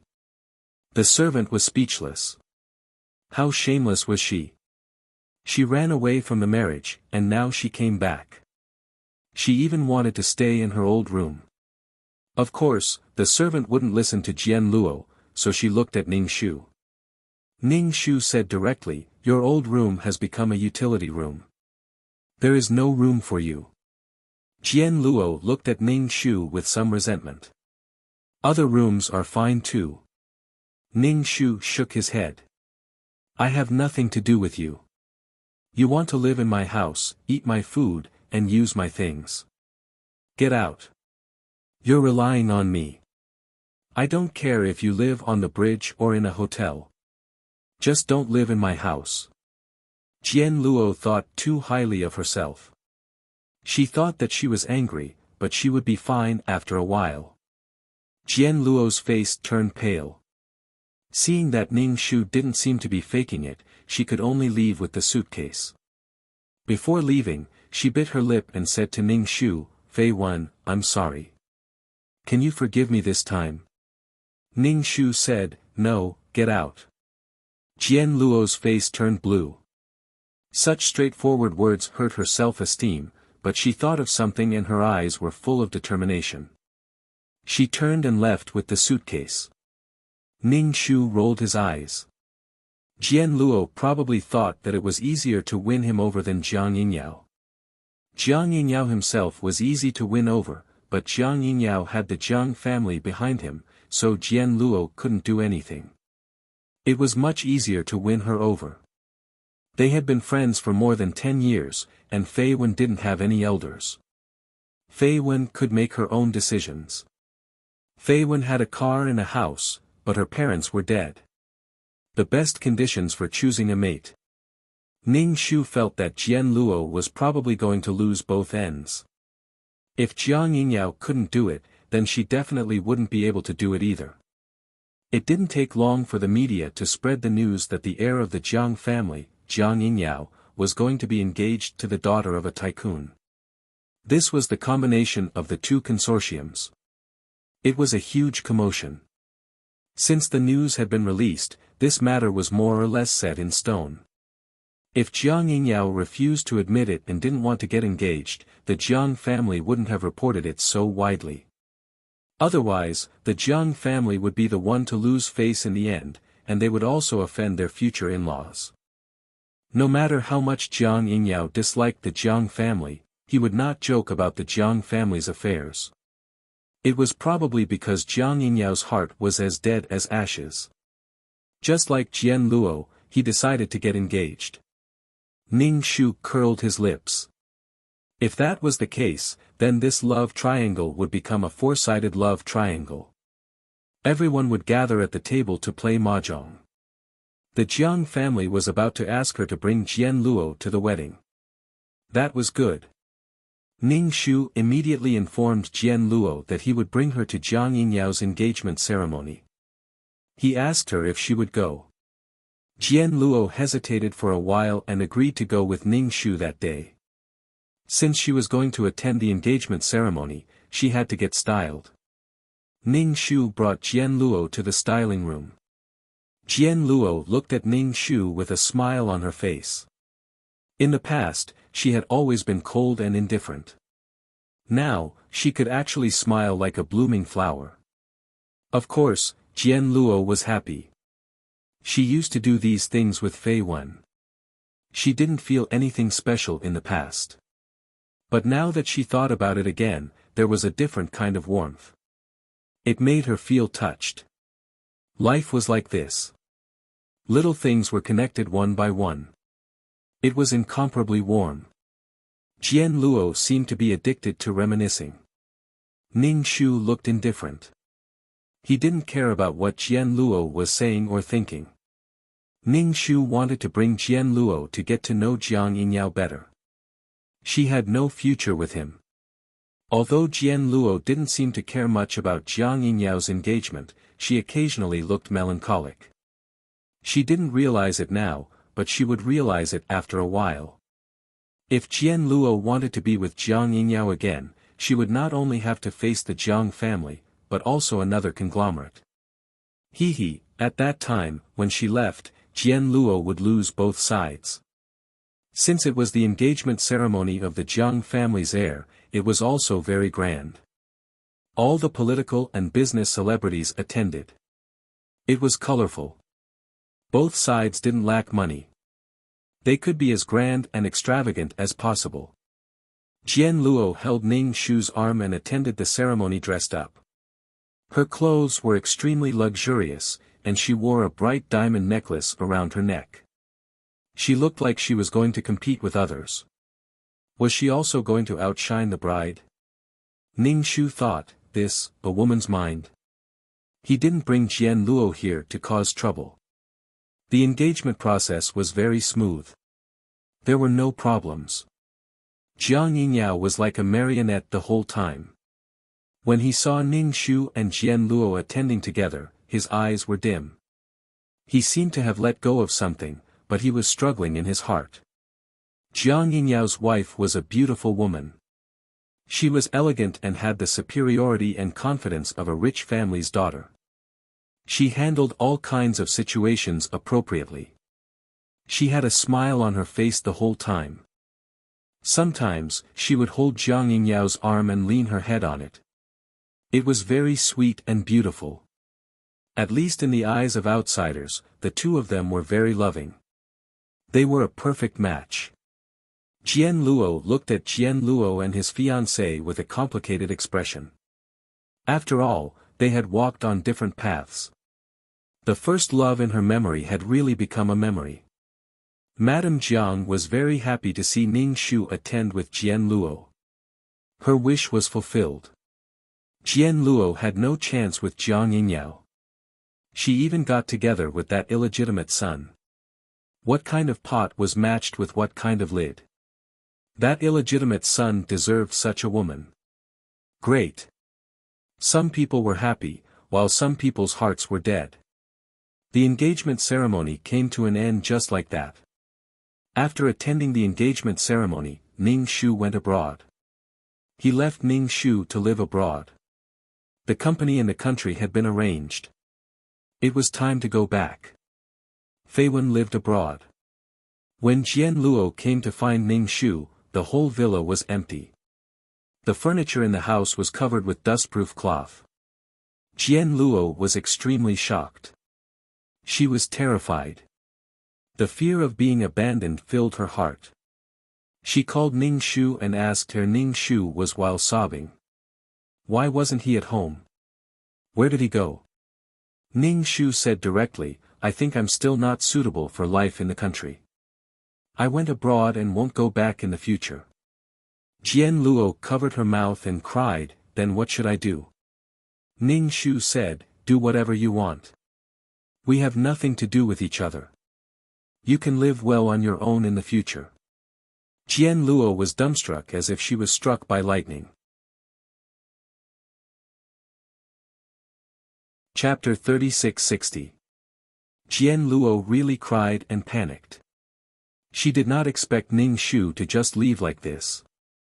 Although this was their hometown, she was unfamiliar with the people and the place. She felt especially scared and panicked. She could not help but ask, why didn't you tell me? Ning Shu said indifferently, I have nothing to do with you. Even if we have broken up now. Why should I tell you? I go wherever I want to go. Although she said this, Jian Luo still felt a little angry. Even if we are friends, you should tell me. I don't think of you as a friend. Why should I tell you? Jian Luo was speechless. Look at your personality now. Ning Shu said, what's wrong with my personality? I am so rich and handsome. How can I have a good temper? Jian Luo softened her tone and said to Ning Shu, I know you are angry. Don't be angry, okay? It was my fault before. Can you really not forgive me this time? Ning Shu said, no, I don't like you now. It doesn't matter if I forgive you or not. Jian Luo did not give up and said, you are angry now. You were not like this before. I know you want to punish me. Where are you now? Ning Shu said, don't come looking for me. It wasn't easy for me to draw the line between us. As for the past, I treated it as a pet and spent some money on it. Now, you're not in my good graces. She also had to change this phone number. Otherwise, Jian Luo would harass her every day. I plan to start over and find a new girlfriend. You should start over too. Jian Luo cried and even said shamelessly, no, Fei Wen, no, I miss you. I just want to be by your side. You will let it go, just like how you let go of Jiang Yingyao. Good girl, don't come to me, or I will make you suffer. She had already given a warning. If Fei Wen insisted, she would really do it. To be honest, Jian Luo had an unfortunate childhood and her father was a murderer. Even an ordinary man would have to think about it. Fei Wen and Jiang Yingyao treated him like a treasure. Of course, they couldn't deny a person just because of these things.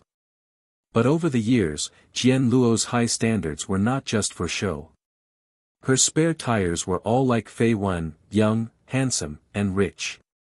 Although Jiang Yingyao was a policeman, he was the heir of the Jiang family and had already inherited the Jiang family. Even if Jiang Yingyao didn't do anything for the rest of his life, he would still have endless money to spend. She had asked Jian Luo to choose one out of the two of them. An ordinary man would not even care about it. In short, Ning Shu liked Jian Luo's taste. She looked at the man who was handsome, but he was not sure if the other party would look at him. However, with Jian Luo's appearance, it was certain that she would attract some rich people. As for whether they were sincere or lustful towards Jian Luo, no one knew. Ning Shu hung up the phone and asked his men to keep an eye on Jian Luo. On the other end of the phone, Jian Luo stared at the phone in a daze, squatting and crying. Fear, loneliness flooded Jian Luo's heart. It was as if she was the only one left in the world. She had no family, no lover, no friends. Over the years, she was used to relying on Fei Wen. She absorbed warmth and nourishment from Fei Wen. Without Fei Wen, she seemed to be unable to do anything. Just like the giant baby, Jian Luo only wanted to find Fei Wen without hesitation. If Jian Luo had someone to rely on now, she would not miss Fei Wen so much. Because she did not, she became more dependent on Fei Wen. Jian Luo cried for a while, packed her things, and bought a plane ticket to go abroad to find Fei Wen. She really did not believe that Fei Wen would be so heartless. He really did not care about her. Fei Wen was the most important person in her life. Jian Luo quit her job. Speaking of which, this job was because of Jiang Yingyao. Previously, no company was willing to hire her. When Jiang Yingyao returned to the Jiang family, no company found a reason to reject her. But when she entered the company did not use her designs at all, but still paid her. They looked at her design drafts and said that they were good, very good, but they did not use them. They must have hired her as an idler for the sake of the Jiang family. There was no point in doing this kind of work. She could not feel her own value and only received a little salary like a beggar. It was completely different from when she was in Fei Wen's company. The previous environment was too good, and she was fully respected. Why was the last job so torturous? Jian Luo rushed off the plane and went directly to the manor to find Ning Shu. This manor was where they used to live. It was a rather large manor. The garden was very big and filled with all kinds of flowers. The air was filled with the fragrance of flowers. The sunlight was very good, and it reflected on the flowers, giving them a faint glow. There were gardeners trimming the lawn and branches. They were busy and full of fun. There was a tea and coffee shed next to the lawn. It was open air with a white umbrella and an exquisite table below. Jian Luo's eyes were fixed on this place because two people were having afternoon tea. It was a man and a woman. The man was Fei Wen. Jian Luo did not know the woman, but the woman was very good looking.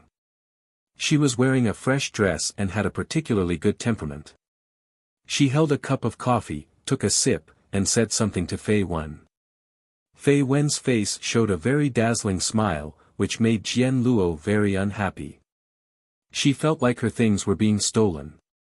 In the past, Fei Wen only smiled at her and she did not feel anything. But to smile at another woman, Jian Luo's heart was scratching. What was the relationship between the two? Was Fei Wen going to marry this woman? Jian Luo's heart was filled with fear. Fei Wen was going to marry someone else. This was something Jian Luo had never thought of. If Jian Luo and Jiang Yingyao were together, and Fei Wen married another woman, she would not feel much. But now, she felt that it was a big deal. Bitterness, grievance, and anger filled her heart. Jian Luo dragged the box and walked over. She said to Ning Shu, "Who is this lady?" Ning Shu looked at her. He had already known that Jian Luo was here. Jian Luo would come over, which was within Ning Shu's expectations. But to ask who she was in the tone of a female lead, it was also a joke. Ning Shu frowned and looked unhappy. "Why are you here? Didn't I say not to look for me?" Jian Luo did not expect Ning Shu to not give her any face in front of others. She was so embarrassed that she almost cried. The woman looked at the embarrassed Jian Luo and said, "President Fei, I will look for you next time." Next time. /BK.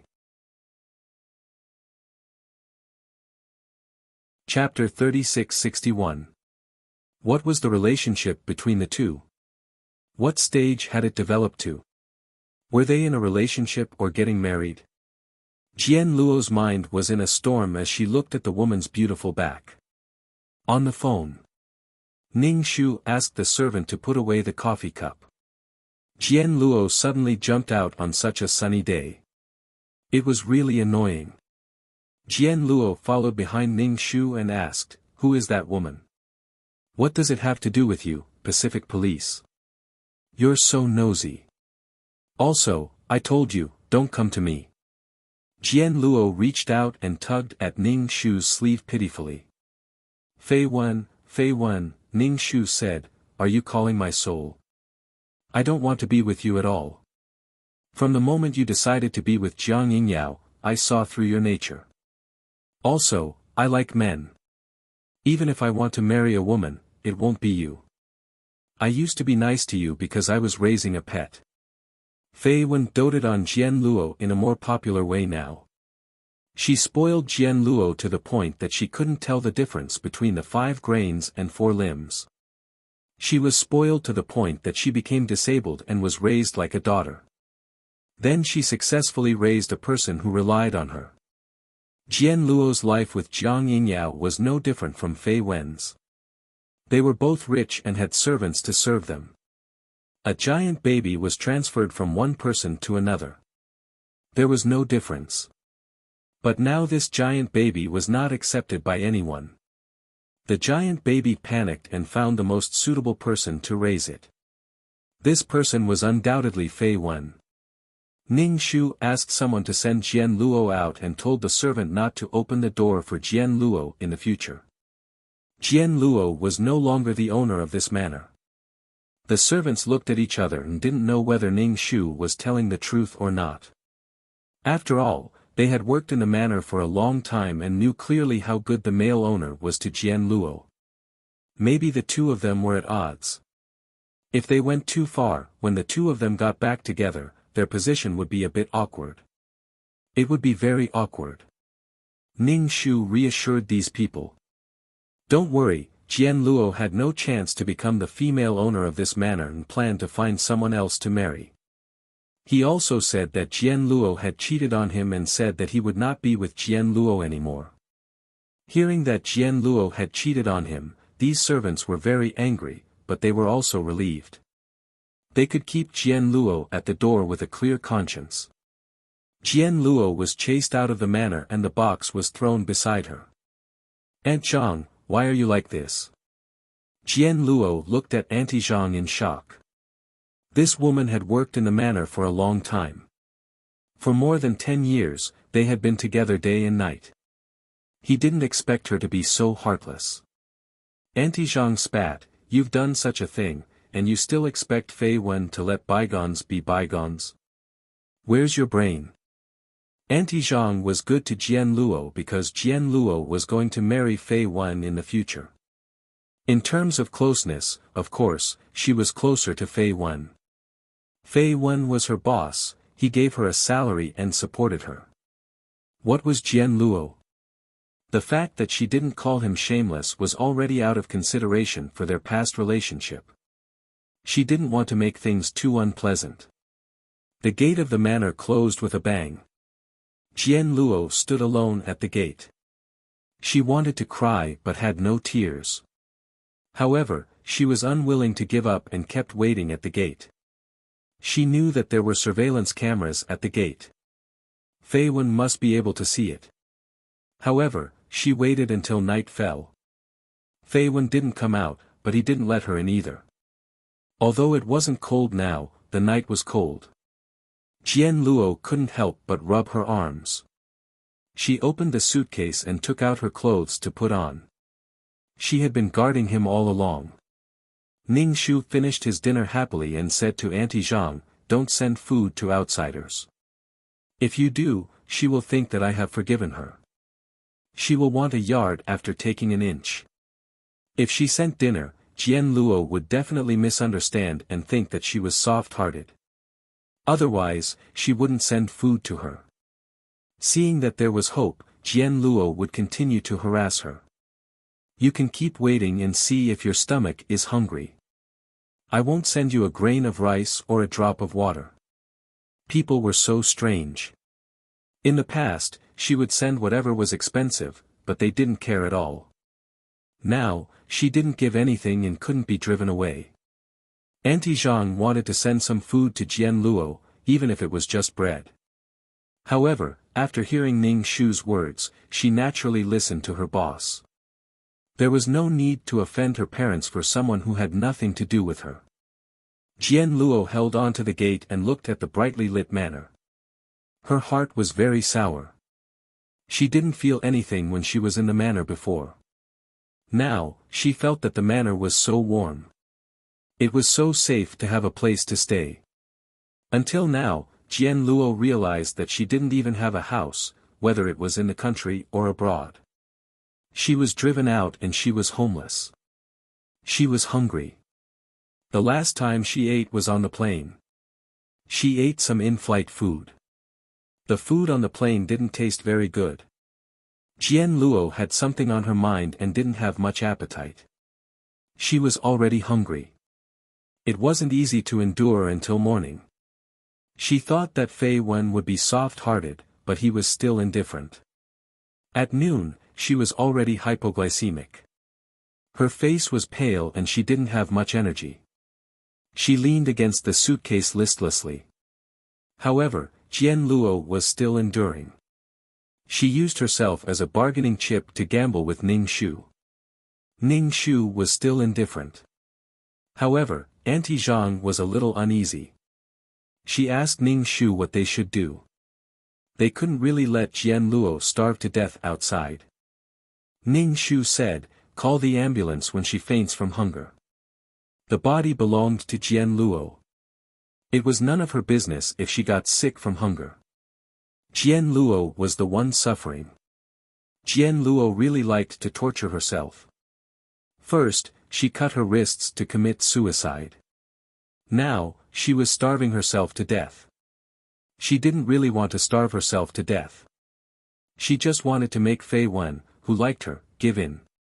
Jian Luo had no other bargaining chip. She only had this body. This was the only body she could use. "Auntie Zhang. Why did you wait until she fainted to call?" Ning Shu asked back, "Is she willing to leave when she's conscious?" "Auntie Zhang," Jian Luo persisted for another night. She persisted for a day and a night without drinking. Her stomach was cramping and her mouth was dry. Jian Luo was dizzy. She had caught a cold and her body was in danger. However, she still gritted her teeth and persisted. She hoped that the door would open and Fei Wen would walk out. Jian Luo wanted to cry. She felt wronged. Was Fei Wen really going to leave her alone? However, she heard the sound of the ambulance. It was getting closer and closer. She was already hallucinating. In the end, Jian Luo couldn't hold on any longer. She fainted and was carried into the ambulance. Ning Shu saw from the surveillance that Jian Luo was taken away. He smiled. The medical treatment abroad was quite expensive. When Jian Luo woke up in the hospital, all the money in her pocket would be used to pay for the medical expenses. He hadn't even paid her the medical expenses this time.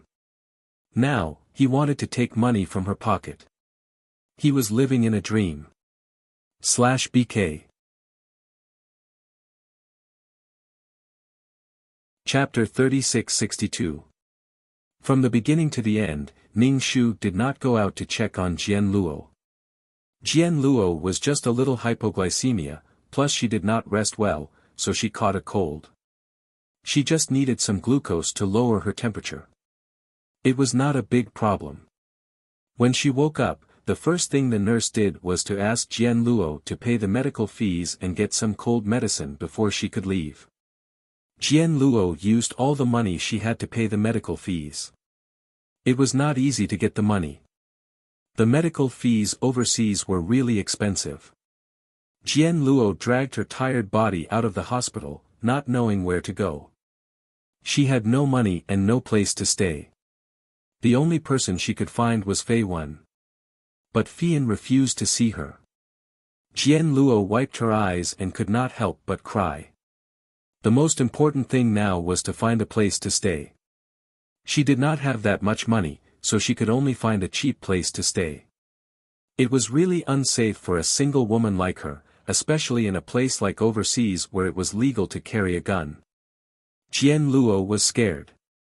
She found a small hotel. It was dirty, and there were some people speaking in a rough language. She hugged her female companion and entered the room. There were also some men looking at her up and down. Jian Luo was very scared. She dragged her suitcase into the room. The room was filled with an inexplicable smell. There were some marks on the bed sheet. She did not know what someone had done on the bed before.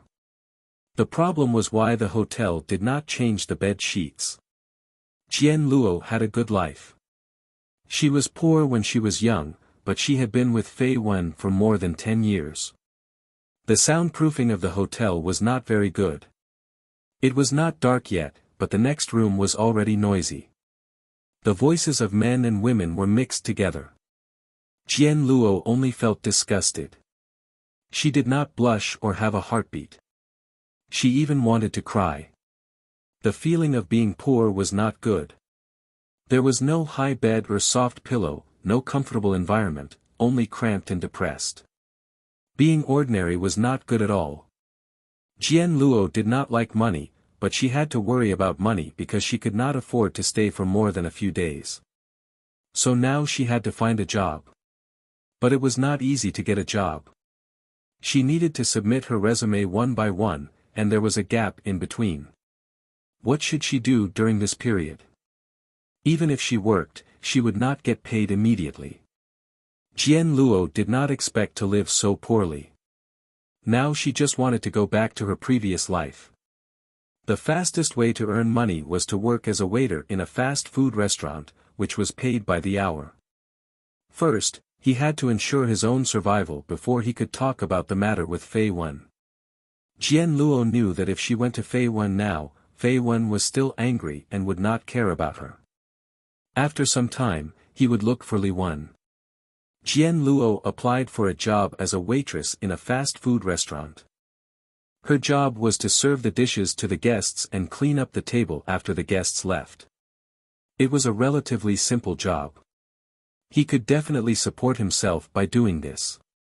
Jian Luo started to work. In the beginning, she was not used to this kind of work. She had to pour tea for people, and because her hand slipped, she knocked over the food and made a mess. The customer was not satisfied, and the store manager was not satisfied either. He said that if he really could not do this job, he would look for another one. Jian Luo humbly promised that she would do it well. If he didn't have a job, he wouldn't have the money to pay the rent. Although the room wasn't good and was full of mildew, at least he had a place to rest.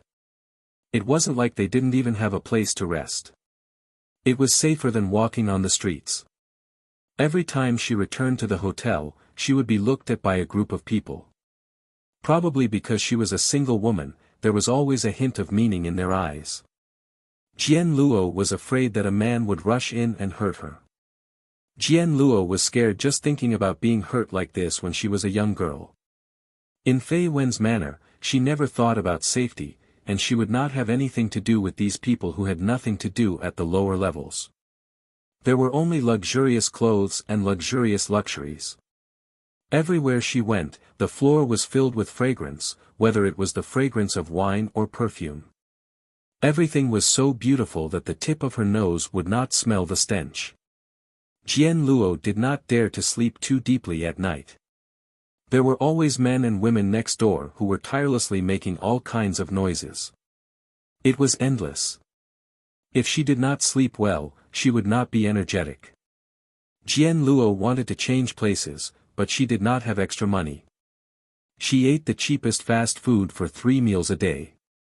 When she ate it, it was greasy and not refreshing at all. Jian Luo thought of the food she used to eat, but now it was an extravagant hope. Jian Luo always thought that when she had time, she would go and find Fei Wen. But the longer she lived like this, the lower her value was. She felt more and more that she was not worthy of Fei Wen.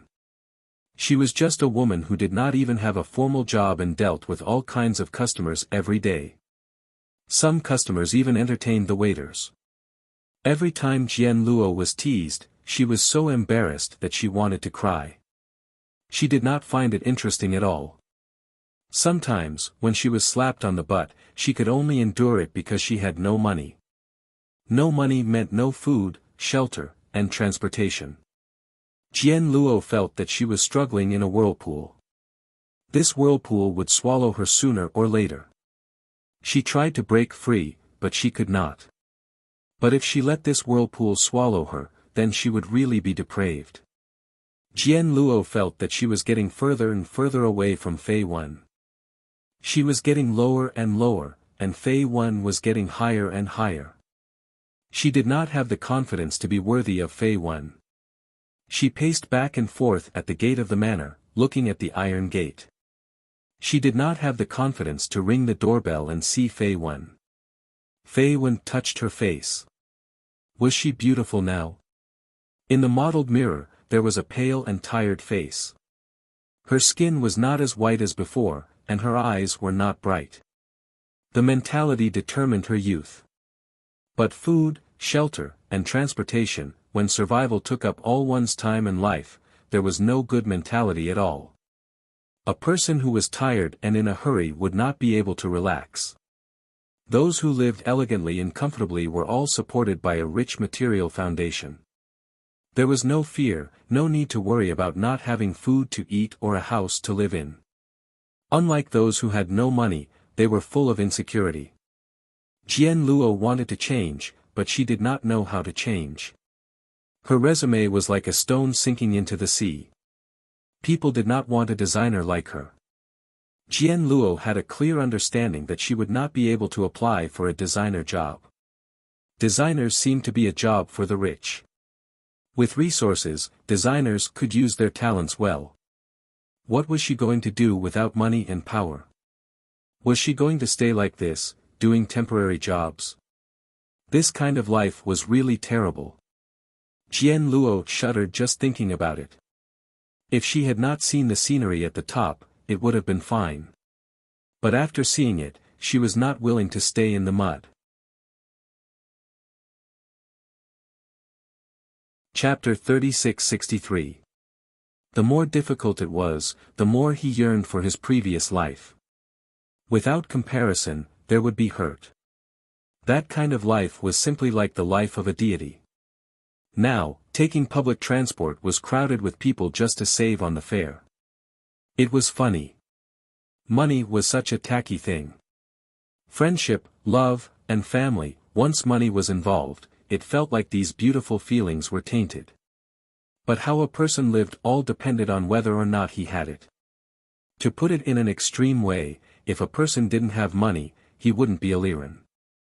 Now, Jian Luo was being tortured by reality over and over again, just because she had no money. Unable to live in a big house, unable to have a clean environment, unable to be respected by others, unable to work in a big office. His confidence was like a small boat that could be swallowed by the sea at any time. Even Jian Luo herself began to question herself. Would Fei Wen love a woman like her? He asked again and again, but the more he asked, the more uncertain he felt. She was no longer beautiful after being ravaged by life. Without her beautiful appearance, Jian Luo's confidence would drop. She couldn't go on like this. The longer she waited, the more Fei Wen would forget about her and marry another woman. Now that Jian Luo had finished Jiang Yingyao, she had no time to care about anything else in order to survive. She just wanted to return to her previous life, where she didn't have to worry about food, clothing, shelter, and transportation, and had Fei Wen's love. Jian Luo found Auntie Zhang and asked Auntie Zhang to allow her to work in the manor. Even if she had to be a maid, it would be fine as long as she could see Fei Wen. People know how to cherish things when they lose them. In the past, Jian Luo did not care so much about Fei Wen. At most, she treated him as a family member. He tried now to see Fuan. And now, Jian Luo was very good at dealing with people. She even gave Aunt Zhang a gift. In the past, Jian Luo was still a little lofty, a melancholy and artistic young woman. Now that life had done something to her, Jian Luo had become mellow. His edges and corners were smoothed out. Aunt Zhang looked at the various tonics and said helplessly, "I don't know if Sir wants to see you." After all, they had lived together for more than 10 years. Seeing Jian Luo begging her in such a low voice, she also felt some pity. Aunt Zhang knew about Jian Luo's situation. She had no relatives in the world, just like Mr. But what Jian Luo did made Aunt Zhang frown. Jian Luo betrayed Sir. Jian Luo begged Auntie Zhang. Auntie Zhang had no choice but to agree to let Jian Luo be a maid. She would usually work in the house. Jian Luo was very happy and thanked Aunt Zhang repeatedly. Aunt Zhang was a little helpless. Was this still the old Jian Luo? She was so happy to work. What had Jian Luo experienced these days? It was probably because he had gone through hardships that he realized how good his life was in the past. Jian Luo looked at the beautiful manor, her heart was extremely complicated. She had lived in such a manor before, but she did not feel that it was special. But looking at it now, it was simply a paradise on earth. Jian Luo felt a little reserved now. Jian Luo felt a lot more comfortable after putting on the maid's uniform. It was more comfortable than the clothes in the fast food restaurant. Early in the morning, Jian Luo waited anxiously for Fei Wen to come down for breakfast. She didn't know if Fei Wen's anger had subsided or if he was happy to see her. Jian Luo thought a lot and waited for Aunt Zhang to inform her to bring breakfast to the dining room. These dishes were simple yet exquisite. Just looking at their appearance was enough to make people salivate. They were much more fragrant than greasy fast food. Jian Luo, who had been ravaged by junk food, was a little hungry. By the time Auntie Zhang asked them to deliver the food, Jian Luo's body was stiff and her breathing was rapid. Aunt Zhang sighed and said to her, "Whether you can stay or not depends on Sir's mood." Jian Luo nodded. Ning Shu looked at Jian Luo who was serving the food and curled his lips. Did they really think that she didn't know anything about the transaction under her nose? Since Jian Luo was willing to pay for the transaction, let Aunt Zhang accept some things. Aunt Zhang had taken care of Jian Luo all these years, but she had never seen Jian Luo pay a penny. The people in this manor were all paid by Fei Wen. Ning Shu stared at Jian Luo. Jian Luo felt numb and almost couldn't hold the plate. Aunt Zhang was also very nervous. She regretted that she was greedy and insisted on accepting Jian Luo's things. If Sir was angry with her, compared to such little things, the salary was the most important. Jian Luo carefully put down the plate and stepped aside to stand with the other maids. Ning Shu was still staring at her and did not speak. Jian Luo felt uncomfortable. Her heart was beating very fast, her face was flushed, and she was so nervous that her nose was sweating. The air was stagnant. After a while, Ning Shu asked, "There's a new maid?" Aunt Zhang and Jian Luo were stunned at the same time. "Don't know." Jian Luo looked at Fei Wen in shock. She was now so ugly that Fei Wen could not recognize her. Aunt Zhang did not know whether to laugh or cry. It seemed that she really did not have to give face to Jian Luo in the future. Jian Luo was just about to speak when Ning Shu said, "She looks a bit familiar." Jian Luo was speechless. He did it on purpose. Jian Luo wanted to speak, but was stopped by Aunt Zhang. Jian Luo was about to cry. She had thought of many possibilities, but she did not expect Fei Wen to have such a reaction. Ning Shu began to eat breakfast. After eating, he wiped his mouth with a handkerchief and said to Aunt Zhang, "This person is not suitable to stay in the manor. She is not generous and reserved. Give her the salary." Jian Luo was shocked again. She tried hard to convince herself that maybe her face was not good now.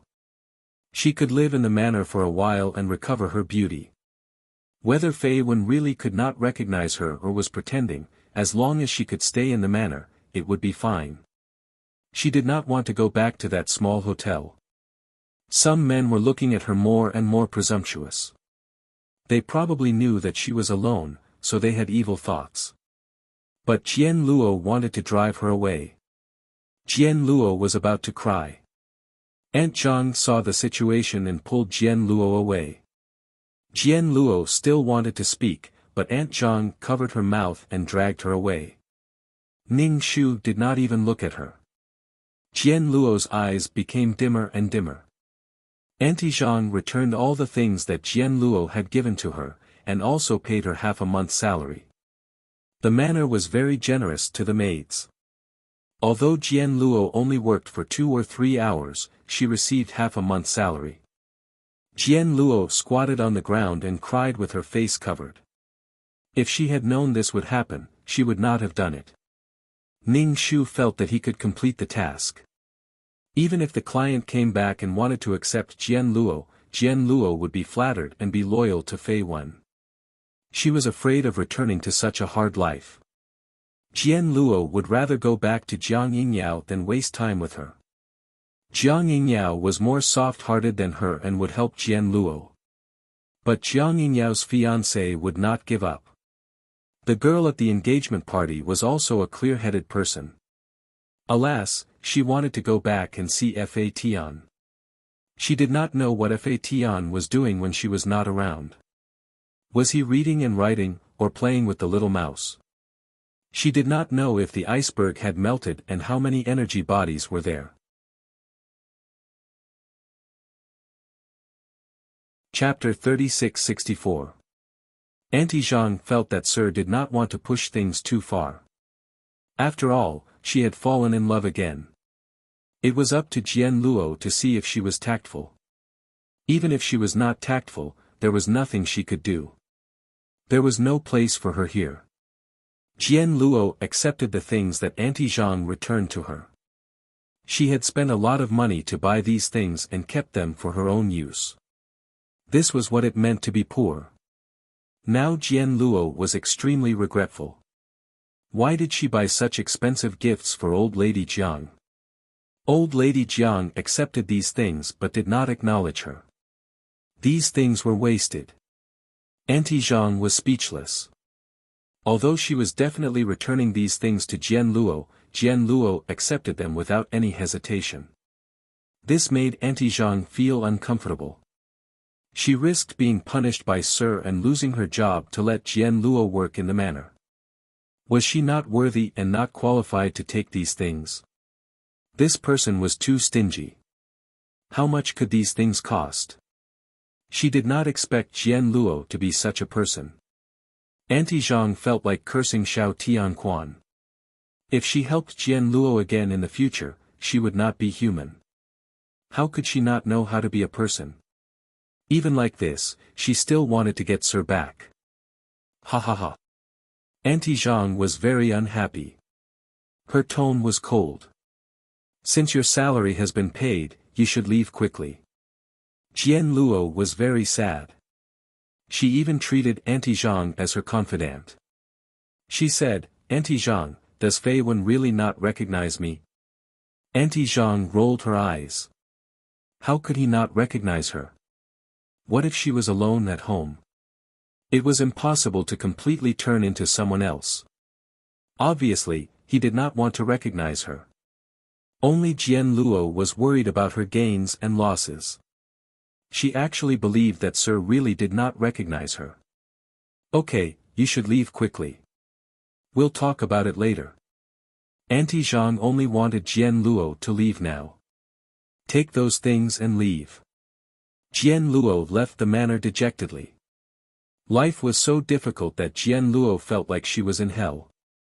Now, she urgently needed to solve the problem of material poverty. Jian Luo could not wait to get back together with Fei Wen. First, it was because she was really lonely. She did not have any relatives or friends around her. Second, she wanted to solve the problem of material poverty. But she was defeated. Jian Luo returned to the moldy hotel again. Men and women were tossing around next door. Groups of people were changed. At the bar of the hotel, a man who had nothing to do looked at Jian Luo. He squinted his eyes to hide the desire in his eyes. Jian Luo felt that the man was about to lose control.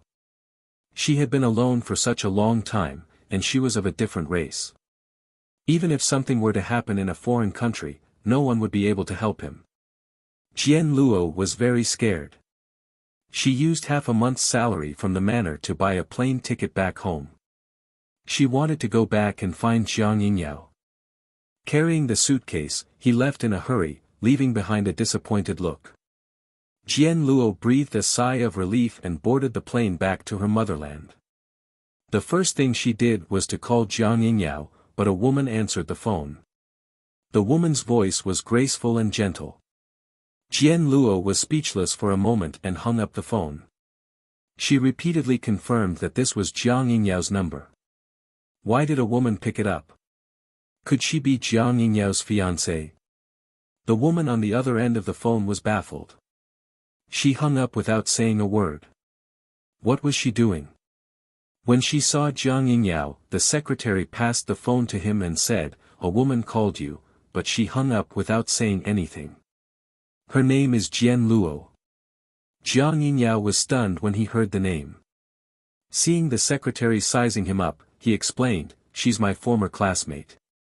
The secretary nodded and did not say anything. Jiang Yingyao said to the secretary, "Cancel all the arrangements for this afternoon. I have something to do. Order a bouquet of flowers and a restaurant by the way." "Secretary, are you going to meet your former classmate?" Jiang Yingyao said, "I'm having dinner with my fiancée tonight." The secretary nodded and went to arrange it. Jiang Yingyao went to a secluded place to make a call. Jian Luo should be married to Fei Wen now. Jian Luo picked up the phone and said with some jealousy, "Who answered the phone just now? Was it your fiancé?" Jiang Yingyao took a deep breath and suppressed the fluctuation in his heart. He said, "No, I was in a meeting just now." It was the secretary who answered the phone. Jian Luo breathed a sigh of relief and felt a little better. However, Jian Luo was not qualified to question Jiang Yingyao now, but she seemed to have subconsciously ignored this point. The two agreed to meet in an ordinary restaurant. Jian Luo had been waiting for a long time. Jiang Yingyao arrived late and was a little surprised when he saw the haggard Jian Luo. She looked haggard and her clothes were a little wrinkled. It was obvious that she had not been living a good life. Jiang Yingyao frowned.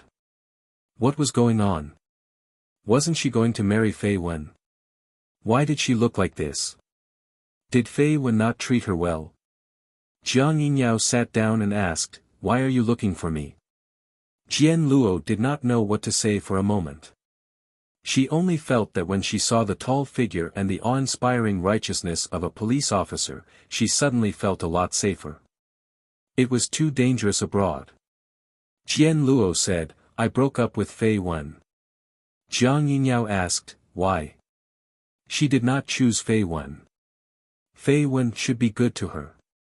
In the past 10 years, Fei Wen had taken care of Jian Luo. Jian Luo and Fei Wen being together was the best choice. Jian Luo was stunned. Why? Because Fei Wen ignored her. However, she could not say such embarrassing words. She changed the topic and asked, "How are you and your fiancé?"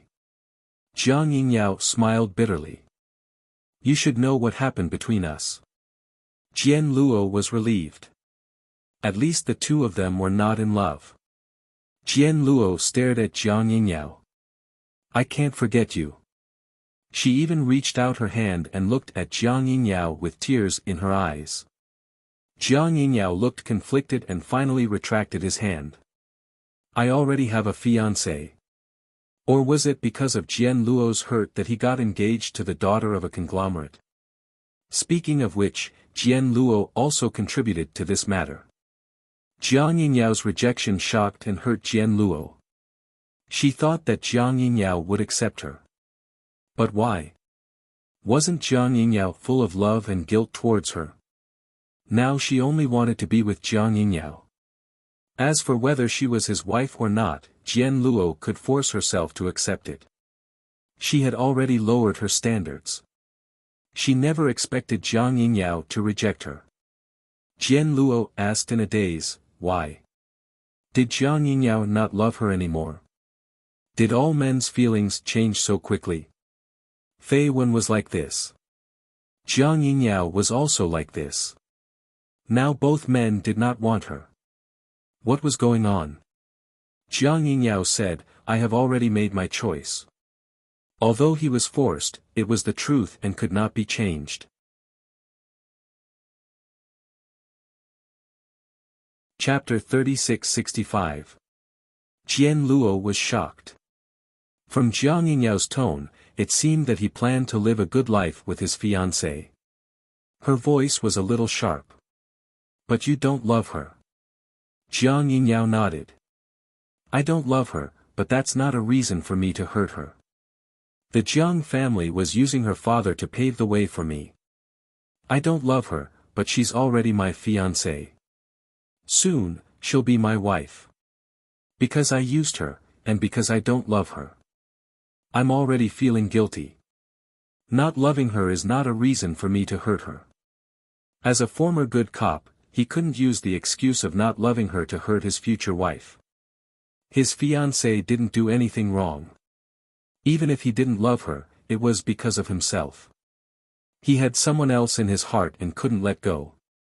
His fiancée didn't do anything wrong. Why should she be hurt and punished? Jiang Yingyao had been a cop for a long time. He cared about right and wrong. His fiancée was an innocent person. Jian Luo was speechless. "Are you going to live like a zombie with someone you don't love? What's the fun in living like this?" Jiang Yingyao sighed. "Life is so helpless. Living like a zombie? Maybe." His wife was a good woman.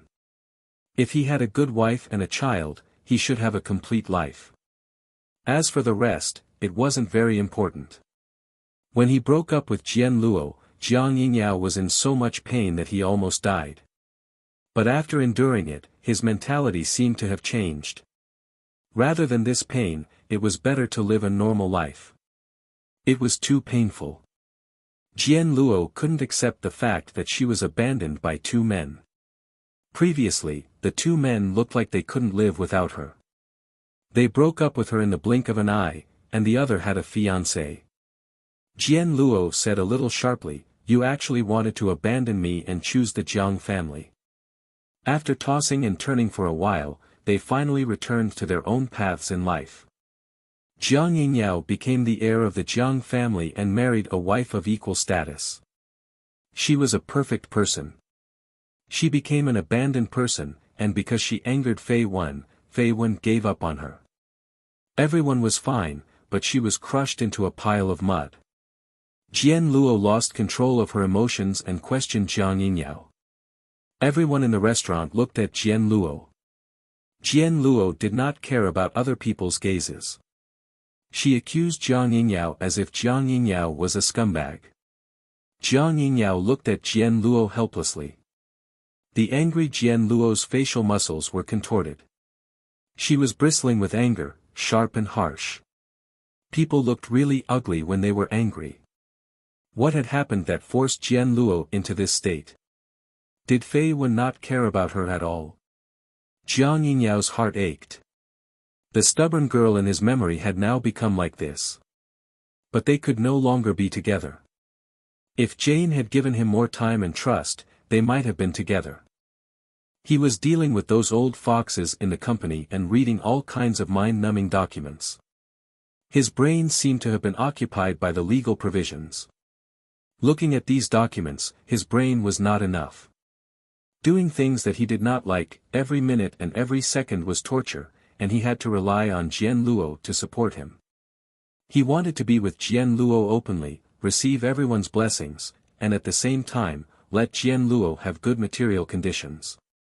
He wanted to become an outstanding entrepreneur and a qualified heir to his family. But he missed it just like that. Jiang Yingyao did not stop Jian Luo and let her vent. Jian Luo, who had vented enough, covered her face and cried. What should I do? What should I do? Jiang Yingyao took out a check and wrote the amount on it. Take this money, it will make your life better. With such a face, she was definitely not a person with good material conditions. Don't come to me in the future. I'm sorry, Jian Luo. Jian Luo looked at the check and let out a sad laugh. Her whole person seemed to have been sucked out of her. Jiang Yingyao raised his wrist and looked at his watch. He stood up and said, I have to go. Jian Luo was stunned and ignored Jiang Yingyao. Jiang Yingyao sighed almost imperceptibly and walked away.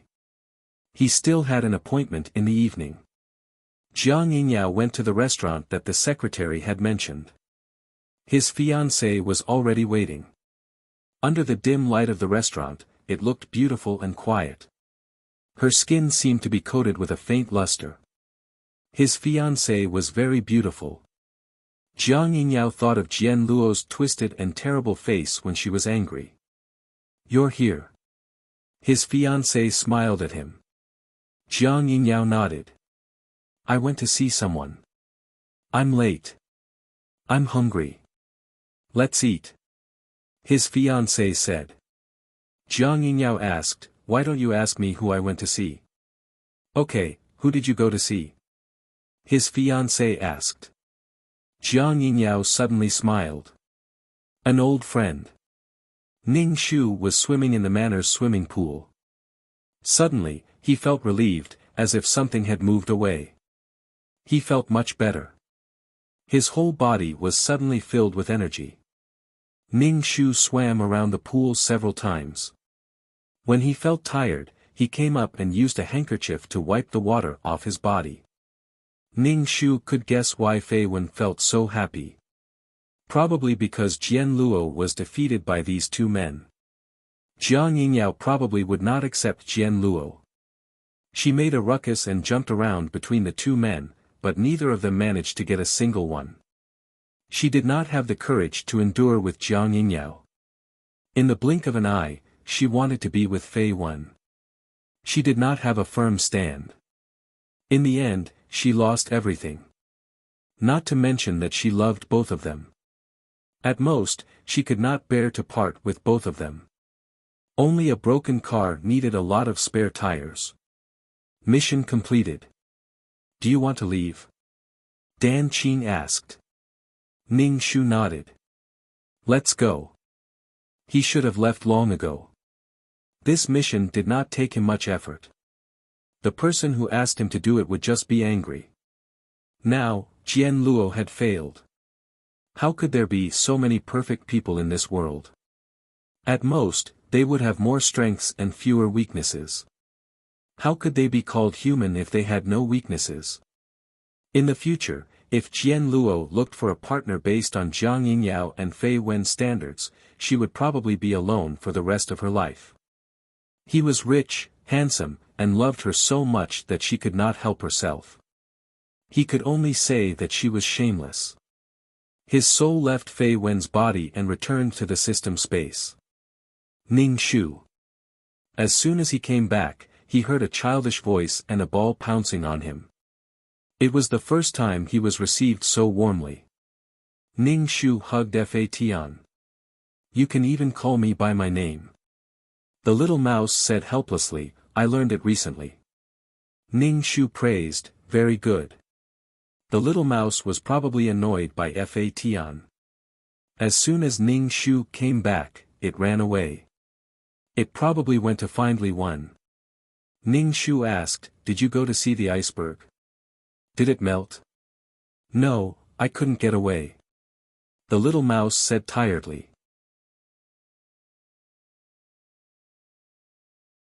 Chapter 3666. Ning Shu hugged Fa Tian, and Fa Tian sat on Ning Shu's lap, his arms wrapped around Ning Shu's neck. Ning Shu pushed his hands away. Don't be so clingy. After pushing his hands away, Fa Tian hugged Ning Shu's neck again, grinning. After a few rounds, Ning Shu just let him be. When Fa Tian grew up, he would definitely not be so clingy. This would be Fa Tian's dark history, and he could even laugh at Fa Tian when he was free.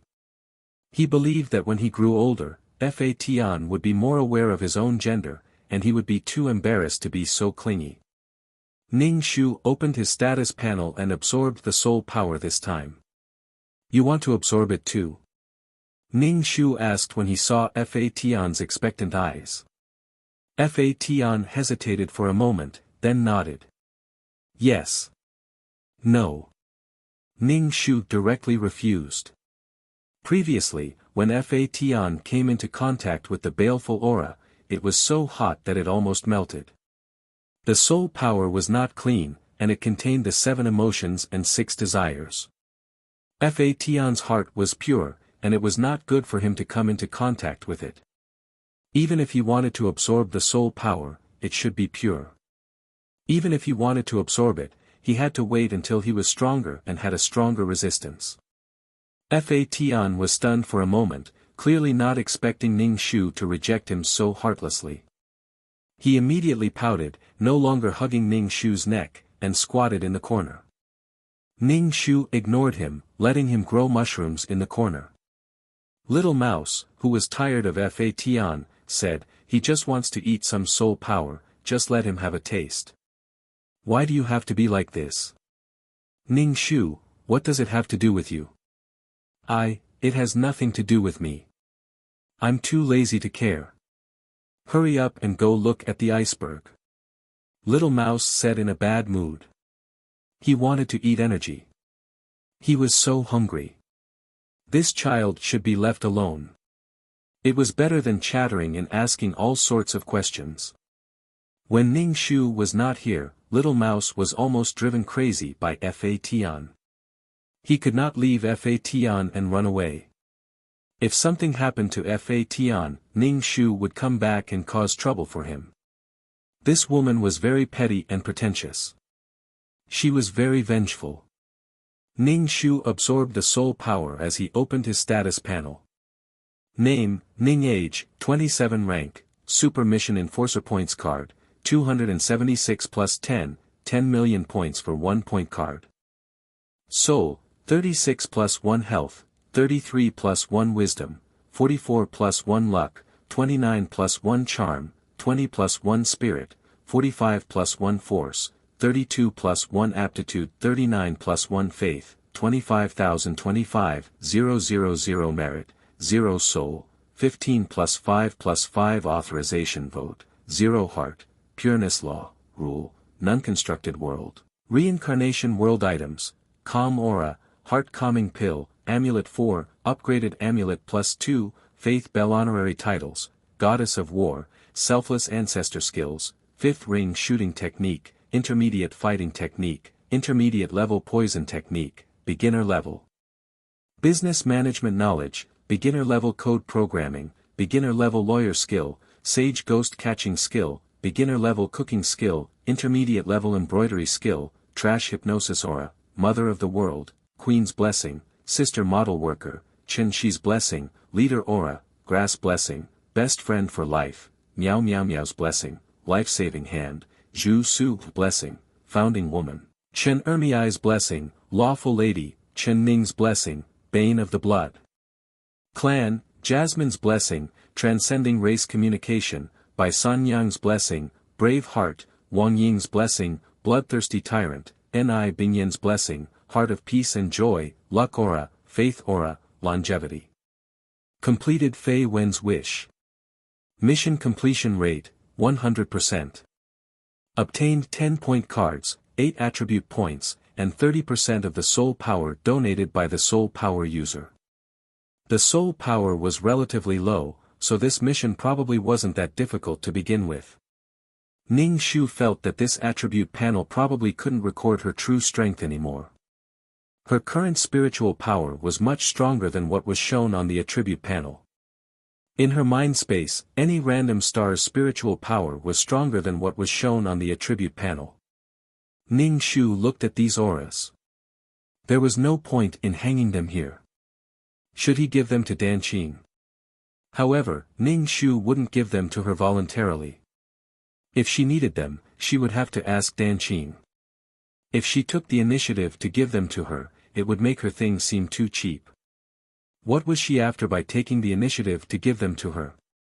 Besides, she didn't want anything from Dan Qing, so why would she give them to Dan Qing? If Dan Qing wanted them, she had to ask. Fa Tian, who was growing mushrooms in the corner of Ning Shu's mind, said, "We're going out to play. Are you coming?" Fa Tian immediately said, "Yes." But he seemed to realize that he was angry and shouldn't have answered so quickly. He snorted and turned his head to face the wall. Ning Shu didn't mind. He said to Little Mouse, "Let's go." Seeing that Ning Shu really didn't seem to want to take him, Fa Tian was a little confused. He ran over and grabbed Ning Shu's hand. "I want to go." Ning Shu said, "You have to be honest. Otherwise, you won't be my little cutie anymore." Fa Tian, the three of them came to the city lord's mansion of Fire City. When they passed through, they were caught off guard and drank a big mouthful of water. The entire city lord's mansion was submerged in water. If it weren't for the barrier, the water would have spread throughout Fire City. Because of the barrier, all the water accumulated to support the city lord's mansion. Now, the roof of the city lord's mansion was submerged. Ning Shu and Little Mouse were very happy. This meant that the iceberg had melted. Ning Shu directly sucked the water dry. He had the water law in his hands. How could he not handle the water? After cleaning the water, the entire city lord's mansion was soaked in water. When Awan came back, he had to tell her that the city lord's mansion was in such a state. The peerless martial art that had been defrosted floated in the air. Ning Shu reached out and grabbed it. "Hurry, hurry." Little Mouse couldn't wait anymore.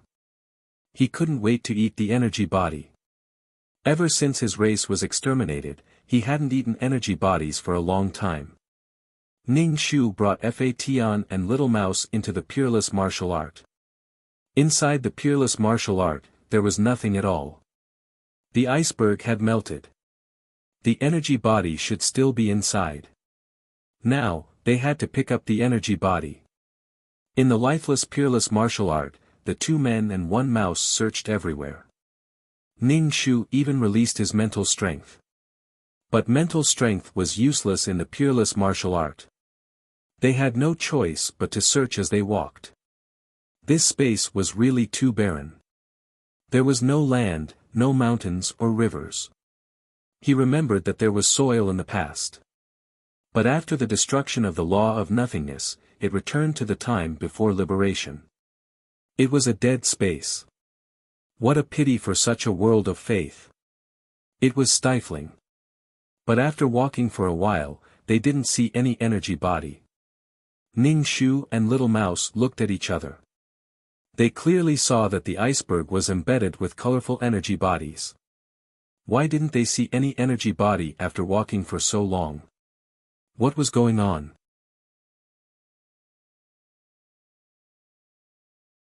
Chapter 36-67. The water had probably washed away the energy bodies, so Ning Shu and Little Mouse had to keep looking. After a while, they finally found an energy body that was not small. It was about the size of a football and was emerald green. In this gray world, it was especially dazzling. Little Mouse rushed towards the energy body like a wild horse. Then, it lay on the energy body and took a bite. Ning Shu hurriedly put the energy body away and said, "We'll eat it later. Let's collect all the energy bodies here first." Little Mouse was not satisfied. "Can't we eat one first?" Ning Shu shook his head. "No, I'm afraid you forgot that half of the energy bodies here have to be handed over." Little Mouse was helpless. It could only chew the energy body in its mouth. It could not bear to swallow it and kept it in its mouth like candy. It chewed it over and over again. Ning Shu was disgusted by the sight. With a good start, they continued to pick up energy bodies. However, these energy bodies were not very big. Ning Shu also wanted a very large energy body. Such an energy body was equivalent to many others. They found a black energy body. This energy body was sharp enough as a weapon. Ning Shu gave a little to Fa Tian. Fa Tian needed to absorb this energy. Little Mouse stared at Ning Shu with its eyes wide open. He's a child," Ning Shu said without changing his expression. "Little Mouse, I'm a child too." "Ning Shu, you're not my child." Little Mouse was furious. It saw Fa Tian grabbing the energy body and licking it. Fortunately, the energy body was only the size of a thumb. Little Mouse was not that angry. This woman was really despicable. Ning Shu carried the sack and picked up the energy bodies along the way. He had collected enough energy bodies to fill the sack. But he could not find any more. The space was only so big. After walking back and forth, he could not find any more energy bodies.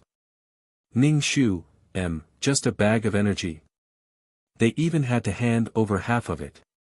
They had been through so much trouble, and this was all they got. Ning Shu looked at the little mouse suspiciously. "Did you secretly come here before? Such a huge iceberg only had such a small amount of energy." Little Mouse immediately jumped up. "I thought you were hiding it." "What's there to hide? I'm going to do a fucking mission. Who has the time to hide things here?" Little Mouse rolled his eyes. "Who knows if you're here to do a mission or to steal something? Anyway, I didn't come here. When you were away, Fa Tian kept pestering me." Fa Tian can testify to that. Little Mouse tried his best to prove his innocence. Fa Tian, who was licking the energy body, nodded. "Yes." Ning Shu was speechless. Damn it. With such a small amount of energy, he still had to hand over half of it. Would Sang Liang believe that he would hand over half a bag of energy? Anyway, she wouldn't believe it. Would the elegant Sang Liang spit at her if she had to hand over half a bag of energy? And he still had to give some of the remaining half to Little Mouse. After all, they had relied on Little Mouse this time. Ning Shu was speechless. What the fuck? After looking forward to it for so long, this was all they got. It was true that the greater the expectation, the greater the disappointment. Little Mouse was unwilling to give up. "Why don't we look again?" Although they had already searched a few times, they were still unwilling to give up. Ning Shu nodded. "Then let's look again." After searching a few times, the result was still the same. No, it was different. They found another energy body the size of a fingernail. Little Mouse picked it up, threw it into its mouth, and smacked its lips. It was gone before it could taste anything. Ning Shu felt that they were really pitiful now. Dragging the bag back to the system space, Ning Shu sighed. He chose the green energy body that Little Mouse ate and left some black energy body for Fa Tian. The remaining half had to be handed over. Ning Shu felt that it was not enough to hand over such a small thing. "Are these all mine?" Little Mouse looked at the green energy body and said happily. Ning Shu nodded. "You can have it, sigh." Ning Shu kept a set of rainbow-colored energy bodies that she had collected. She couldn't use these things, so she kept them as a collection. There was also a black energy body for Fation, and the rest would be handed over to the organization. Speaking of which, after being busy for a while, she was the one who had nothing. She couldn't use these things, so why was she looking for these things? For the Sea of Law. To be honest, with the Sea of Law, Ning Shu didn't have the confidence to rely on energy bodies to support it. Ning Shu put the black energy body in Fation's meson space and said, "Take it if you want to eat it. Don't get cheated." "Okay," Fation said obediently. A man and a mouse sat on the sofa and ate the energy body noisily. Ning Shu carried half a bag of energy bodies to the consultation room and waited for the silver-haired man to come out. The silver-haired man came out of the room and glanced at the sack. "Melted?" Ning Shu put the bag on the table. "This is half of the energy body." The silver-haired man glanced at the sack. "That's all." Ning Shu. "I knew it." She was just short of cursing and swearing. "That's all." The silver-haired man frowned and looked at Ning Shu silently. He didn't spit on Ning Shu's face. But Ning Shu's heart was still heavy. What the fuck? What was going on? Ning Shu suspected that she had been tricked again. Was there only so much energy body in this iceberg? Could it be that the silver-haired man wanted all the energy body? She couldn't get anything then. What a sinister man. Ning Shu fell into a conspiracy theory and said shamelessly, "That's all I have. If you don't believe me, you can ask Mouse. If not, you can ask Fation. That child is young and can't lie." In all honesty, she really wanted to go against her conscience and leave a little more. But it was just a little. If she left a little more, the amount she handed in would be even more unsightly. The silver-haired man said, "Pour it out." Ning Shu carried the sack and poured out the energy body. The energy body fell on the table with a clatter. The silver-haired man put away the energy body and said, "Logically speaking, such a big iceberg shouldn't be so small." Ning Shu agreed. "Yes, but that's the truth. If I lie, I'll be struck by lightning." The silver-haired man said, "Find the incarnation of the law of time and turn back time to see what happened." Obviously, the silver-haired man didn't believe Ning Shu. Ning Shu nodded. "Got it. Turning back time could replay what had happened, but it couldn't change it. It was like watching a surveillance video. It couldn't change what had happened." She was unwilling to give up. She only got so little in exchange for the cold.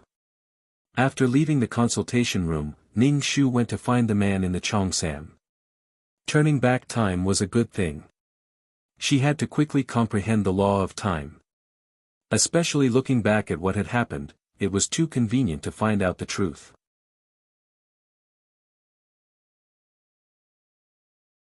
Chapter 3668.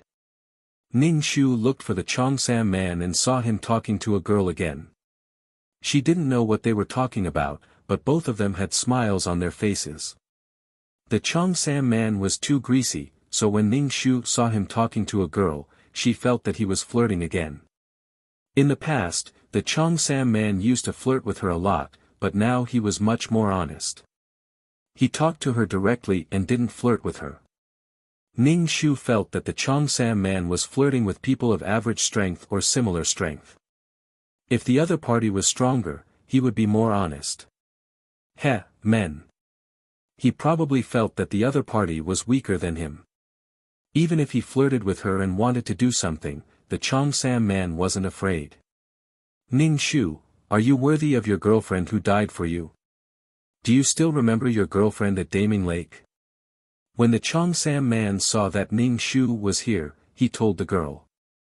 The girl nodded and left, looking a little reluctant. When she brushed past Ning Shu, she was still sizing up Ning Shu. She was probably sizing up her potential love rival. Ning Shu mentioned a love rival for no reason. Ning Shu sat opposite the Cheongsam man and poured a cup of tea. He asked, "New girlfriend?" The Cheongsam man shook his head. No, she asked me for help. Ning Shu almost rolled his eyes. He didn't want to leave until he saw the girl at the door. The Cheongsam man looked at the girl at the door. She asked me for help, but it's a little dramatic. Ning Shu, are you sure you didn't flirt with others? Some people can't resist flirting. If you don't like me, why did you flirt with me? You're too full. Or did you want to show off your charm?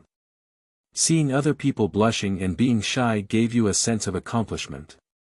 Ning Shu felt that the Cheongsam man was like a peacock. He wanted to spread his tail at any time. The Cheongsam man shook his head. You've really wronged me. Why would I flirt with a girl? I only want to flirt with the person I want to flirt with. Ning Shu rolled his eyes and said, I want to borrow your law. I want to see the scene replay. The man in the Cheongsam said, it's a little difficult. Ning Shu looked at him. The man in the Cheongsam could only say, alright, I'll do it even if it takes a lot of effort. Ning Shu, what a little cutie. Next time, I'll take you on a day trip in the void. The Cheongsam man. Thank you.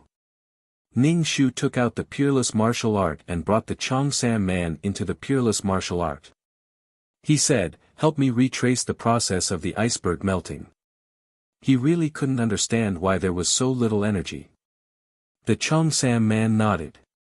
All right. Not long after, Ning Shu felt the scene in front of him change.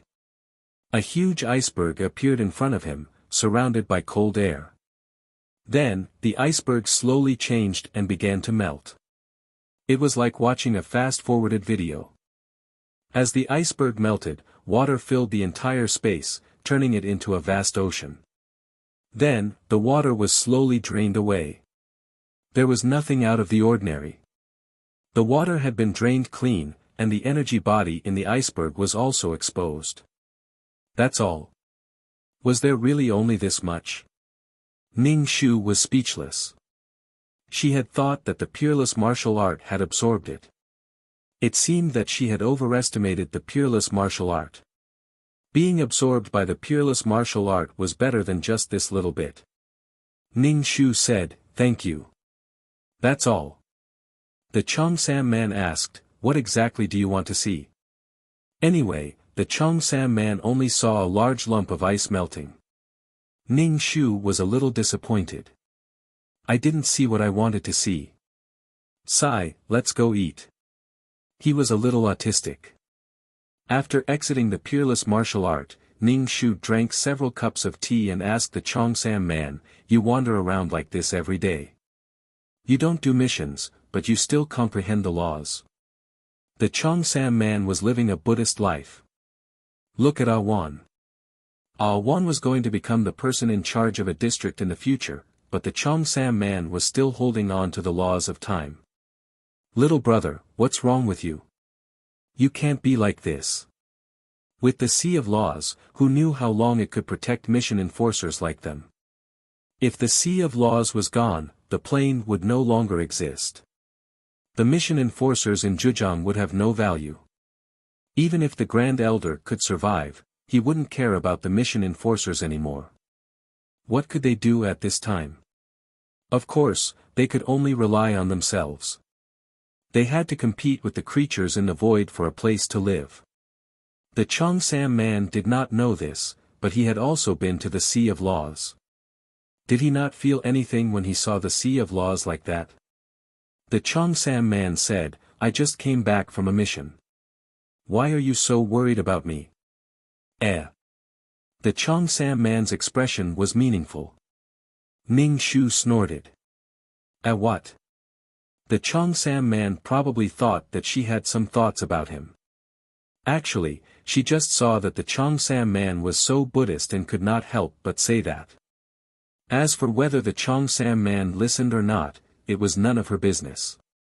Not wanting to talk nonsense with the Cheongsam man, Ning Shu returned to the system space with disappointment and said to the little mouse, there's really only this little energy body in this iceberg. Little rat gnawed on the energy body and held it in his mouth. He was stunned. Really? The little mouse looked a little stupid. Ning Shu felt pity for it. Really, we've been busy for so long, and this is the only thing we've got.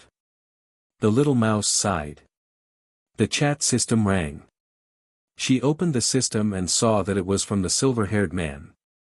He said that there was a new mission and then sent the location of a space node. Ning Shu nodded. What mission was it if it was not to deal with the star stone?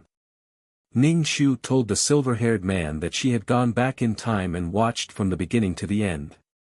There was nothing unusual. The silver-haired man asked, did anything happen during the period when the iceberg melted? Ning Shu said, no problem at all. Even if there was a problem, she could not interfere. The silver-haired man did not say anything and just asked her to do the mission. Ning Shu said to Fa Tian, I have something to do. I have to go out for a while. Go to work.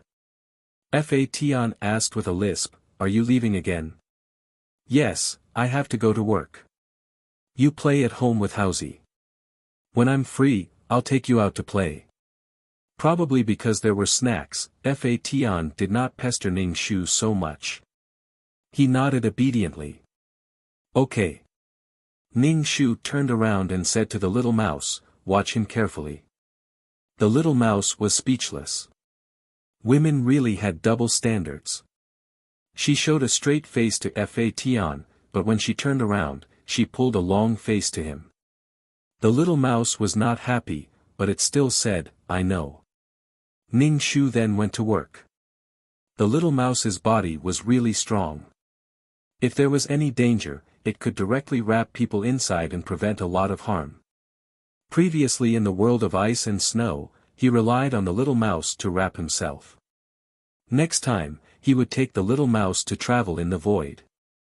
Ning Shu said to the little mouse, I trust you the most. His expression was very sincere. The little mouse was speechless. Hee, I don't believe you. S.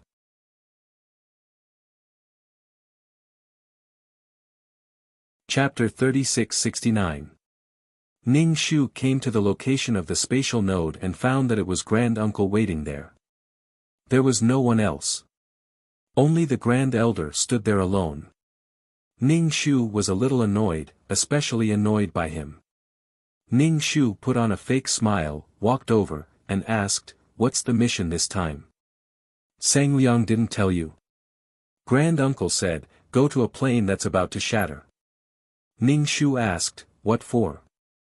Grand Uncle said, collect all the useful resources.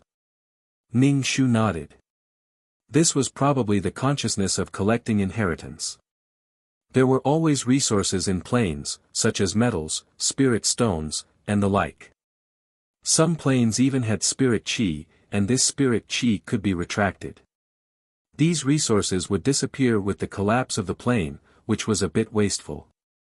The organization probably had some special means to detect the aging of the plane and then send people in to search for resources. It was like a person who was about to die, but there were some organs in the body that could be used, so they didn't want to waste them. The spirit stones and even weapons in the system exchange shop must have a source of resources. These planes that were about to shatter were the source of resources. Pretty good. Ning Shu said, just the two of us. Grand Uncle said, of course not. Some of them will go to other planes, some of them will do such missions, and some of them will come and wait. Oh, Ning Shu replied. Since Grand Uncle didn't say anything, Ning Shu was too lazy to say anything. They would go to the plane that was about to shatter when the others came. In fact, a mission like this to collect materials was definitely faster than doing missions. After collecting the resources, they would leave, and the others would deal with the rest. In the past, she wasn't strong enough, so she could only do ordinary missions. She could do nursing missions, but there weren't many nursing missions. Ning Shu asked, is there a special mining team for mining resources like this? Grand Uncle said, congratulations on joining the mining team. Ning Shu. So she had become a miner now? Actually, I don't think I'm qualified for such a job. When she joined the organization, she would either be a miner or a nanny. OBK. Moreover, she didn't know what to mine and what to mine first. Ning Shu muttered in her heart. Suddenly, the senior Grand Elder's body shook twice, and then he fell straight toward her. Ning Shu's reaction was very fast. He dodged and watched the Grand Elder lie down. Ning Shu heaved a sigh of relief. Fortunately, he dodged quickly. Otherwise, it would have hit her. If she did, she would definitely try to blackmail her. Ning Shu looked at the senior uncle who was lying down. Should she help him? Forget it, she wouldn't help him. She couldn't help him up. It was too expensive. He carefully stretched out his leg and kicked the Grand Elder. He didn't move at all, as if he was dead. Ning Shu was speechless. Fuck. Ning Shu hurriedly looked around. Seeing that no one had seen him, he stretched out his hand and touched the Grand Elder's chest. Well, his heart wasn't beating. He placed his head on the Grand Elder's chest. Well, very good, it still wasn't beating. He touched the main artery on his neck. Oh, there was no movement. He was dead. Ning Shu had thought that the Grand Elder would die, but she didn't expect him to die so suddenly. Did he die suddenly? Now that there were only two people here, she and the Grand Elder, others would definitely think that she had attacked and killed him. Although she might not be as strong as the Grand Elder, she could sneak attack him. There was a grudge between them, and she seemed to be completely capable of committing a crime. If Sang Liang and the others knew about it, her strength wouldn't be enough to fight the entire organization. What should she do now? Destroy the corpse. Could the bone-dissolving water destroy the corpse? She had to hurry. The others would come over soon. Ning Shu sneered and was about to destroy the corpse. She was letting the Grand Elder rest in peace. 100 years later, there might still be people dancing on his grave. However, the Grand Elder's body was probably very powerful. It would be a pity to melt it like this. If Fa Tian absorbed the Grand Elder's power, his strength might increase by many levels. Ning Shu's eyes flickered as she looked at the Grand Elder's corpse. She was ready to do something. Ning Shu summoned Fa Tian to her side with her mind. He turned into a whip and appeared in Ning Shu's hand. Fa Tian's happy mood was transmitted to Ning Shu's mind. Ning Shu touched the dark Fa Tian, who was shining with cold light, and said, "I'll take you to eat something good." Ning Shu raised the whip and was about to whip the corpse. She whipped the Grand Elder's body. The Grand Elder's corpse was still as motionless as a mountain. It was probably cold. She was in the hands of the Grand Elder, and he wouldn't be soft-hearted. Similarly, the Grand Elder fell into her hands. Ning Shu wouldn't be soft-hearted either. Ning Shu raised the holy whip again, but she felt spatial fluctuations, which meant that someone was coming. Ning Shu immediately wrapped the deity-striking whip around her waist and put on a panicked expression. It was Sang Liang who appeared. Seeing the Grand Elder lying on the ground, he frowned and looked very depressed. Ning Shu immediately waved her hand to defend herself. "It's not me. I didn't do it. It's not my fault." He suddenly fell down. Sang Liang looked at the Grand Elder with an ugly expression. Ning Shu asked, "Is the Grand Elder okay?" Sang Liang ignored Ning Shu. Instead, he helped the senior Grand Uncle up and carried him in his arms. He was about to leave. Before leaving, he said to Ning Shu, "You continue to do the mission." Ning Shu smiled. Okay. In fact, her heart was clouded. Judging from Sang Liang's appearance, the Grand Elder didn't die. If the Grand Elder didn't die, she would be in trouble. She didn't know if anyone saw her whipping the corpse. Did the Grand Elder feel it? If he could feel it himself, it would be a little sad. Immediately, Ning Shu touched the holy whip and asked in a low voice, "Fa Tian, did you absorb any power?" The holy whip was an innate treasure in the void. It could cause great damage and absorb the power of the person who was attacked by the Holy Whip. She whipped the Grand Elder, so the Holy Whip should have absorbed some power. The whip turned into a human shape and said, I absorbed some, but not much. Ning Shu, why did you absorb his energy? Fa Tian asked. Ning Shu looked worried. He's dead. Maybe he's dead.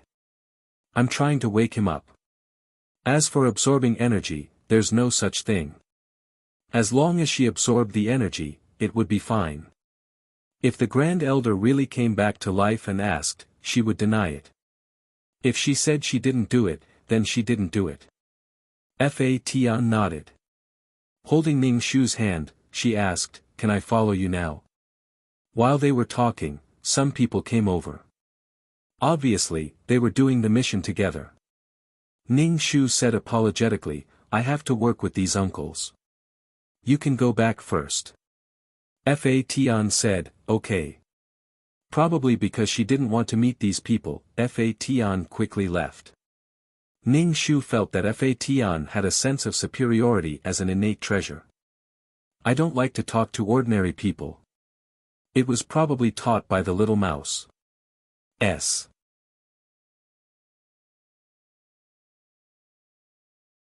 Chapter 3670. Fa Tian left, but the big shots who came to do the mission were still staring at Fa Tian's back. Ning Shu raised his eyebrows. How envious were they of Fa Tian? Ning Shu coughed and said, Let's enter the plane. The main system gave the location of the space node of the plane that was about to shatter. The others nodded. Ning Shu said with a smile, I just came here, so I don't know much. For example, how do those resources have to be collected? Usually, mineral deposits are collected. Some planes have special mineral deposits or metals, not to mention mineral deposits that contain energy like spirit stones. To put it bluntly, their mission was to accumulate wealth, but it wasn't paper-like money. Those symbols and paper-like money were useless. What was useful was the metals derived from the plane, special minerals, or the spiritual energy of the plane. Of course, after entering the plane, they had to transfer the creatures inside away. As for transferring them to the world built by the big shots, that needed to be discussed. In other words, the people present were all big shots who built worlds, and the lowest level had to be big shots who built living worlds. Ning Shu. But she didn't have a living space. Did they want her to store souls? She would see. Ning Shu followed a group of people into a plane. The surface of this plane was already full of cracks, and it looked like it would explode at any time. There were already troops stationed around, keeping an eye on the situation of the plane. The situation in the plane wasn't very good. All kinds of natural and man-made disasters were spreading. The aging plane was no longer able to correct the abnormal situation in its body. It could only rot all the way and finally collapse.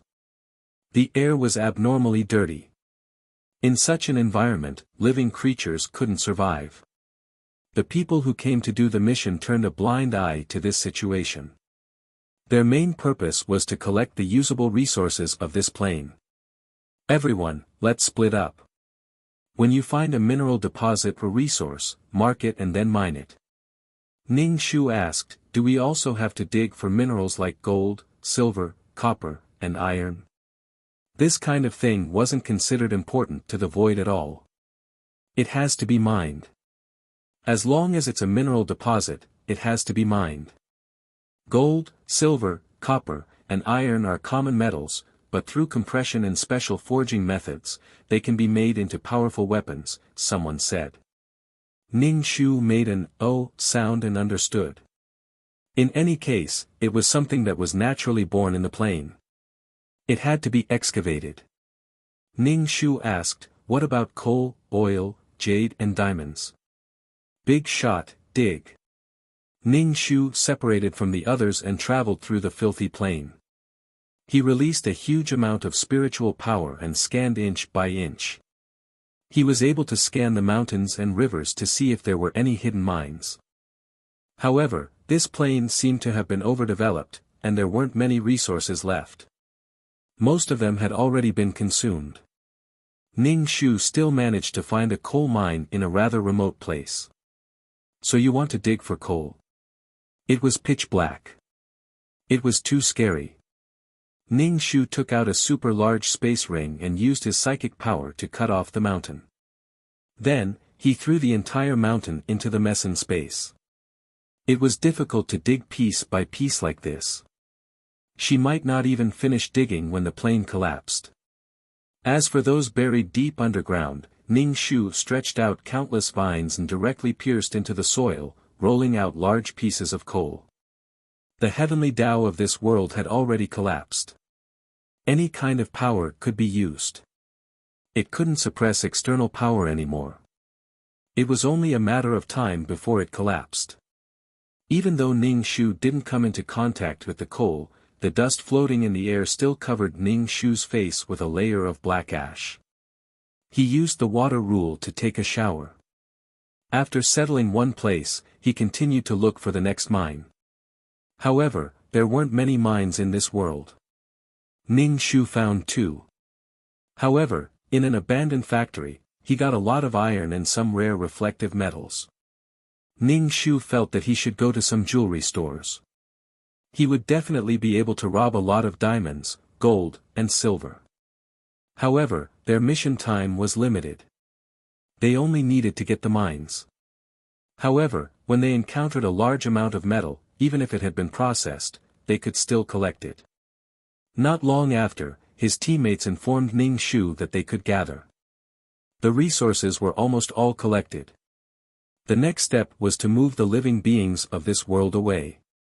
However, generally speaking, in a plane that was about to collapse, there weren't many living beings left in the harsh environment. Ning Shu gathered with the rest of the team. A big boss came out of his own world. His world was a little special. It was a handful of quicksand. The sand wouldn't scatter and would always gather together and flow. A powerful suction force directly sucked the living beings of this world into the quicksand world. The big boss who took in these living beings didn't look happy. Even though he had 20 million merit points, he still wasn't happy. Ning Shu could understand his unhappiness. It was probably because he was lucky enough to build the world and wanted to take in these living beings. Especially the humans. They destroyed this world and wanted to build his world. His heart was bleeding. After one world was settled, they went to the next world. In this way, they would only stay in a world for a few days. Who knew how many worlds they had created? Ning Shu's heart was a little heavy. How many planes were about to collapse? He felt it when he was dealing with the star stones. When dealing with the star stones, that was a plane that had already collapsed. There were so many planes that were about to collapse. One after another, everyone used their own living worlds to store the living beings in them. Only Ning Shu didn't store any living beings. Everyone else looked at Ning Shu. Ning Shu, I don't have a world of living beings. I'll store souls.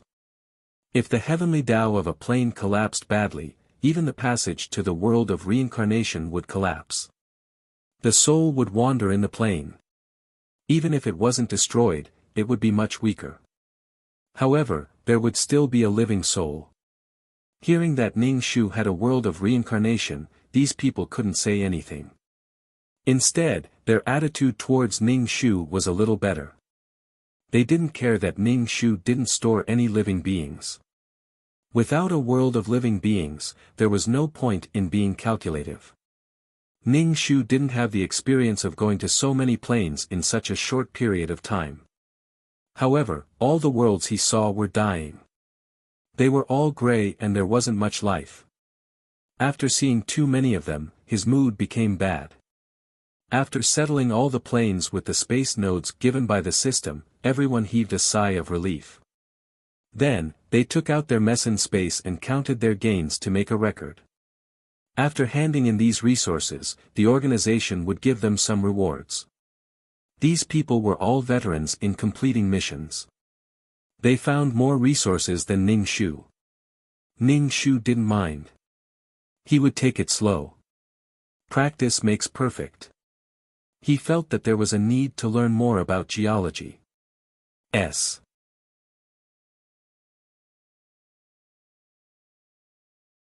Chapter 3671. Sang Liang poured a cup of green juice into the granduncle's mouth and flipped through a book, waiting for the granduncle to wake up. After a long time, the grand-elder opened his eyes and sat up. His brows were furrowed, and there was a deep furrow between his eyebrows. Sang Liang put down the book and said, "I said you shouldn't have done that."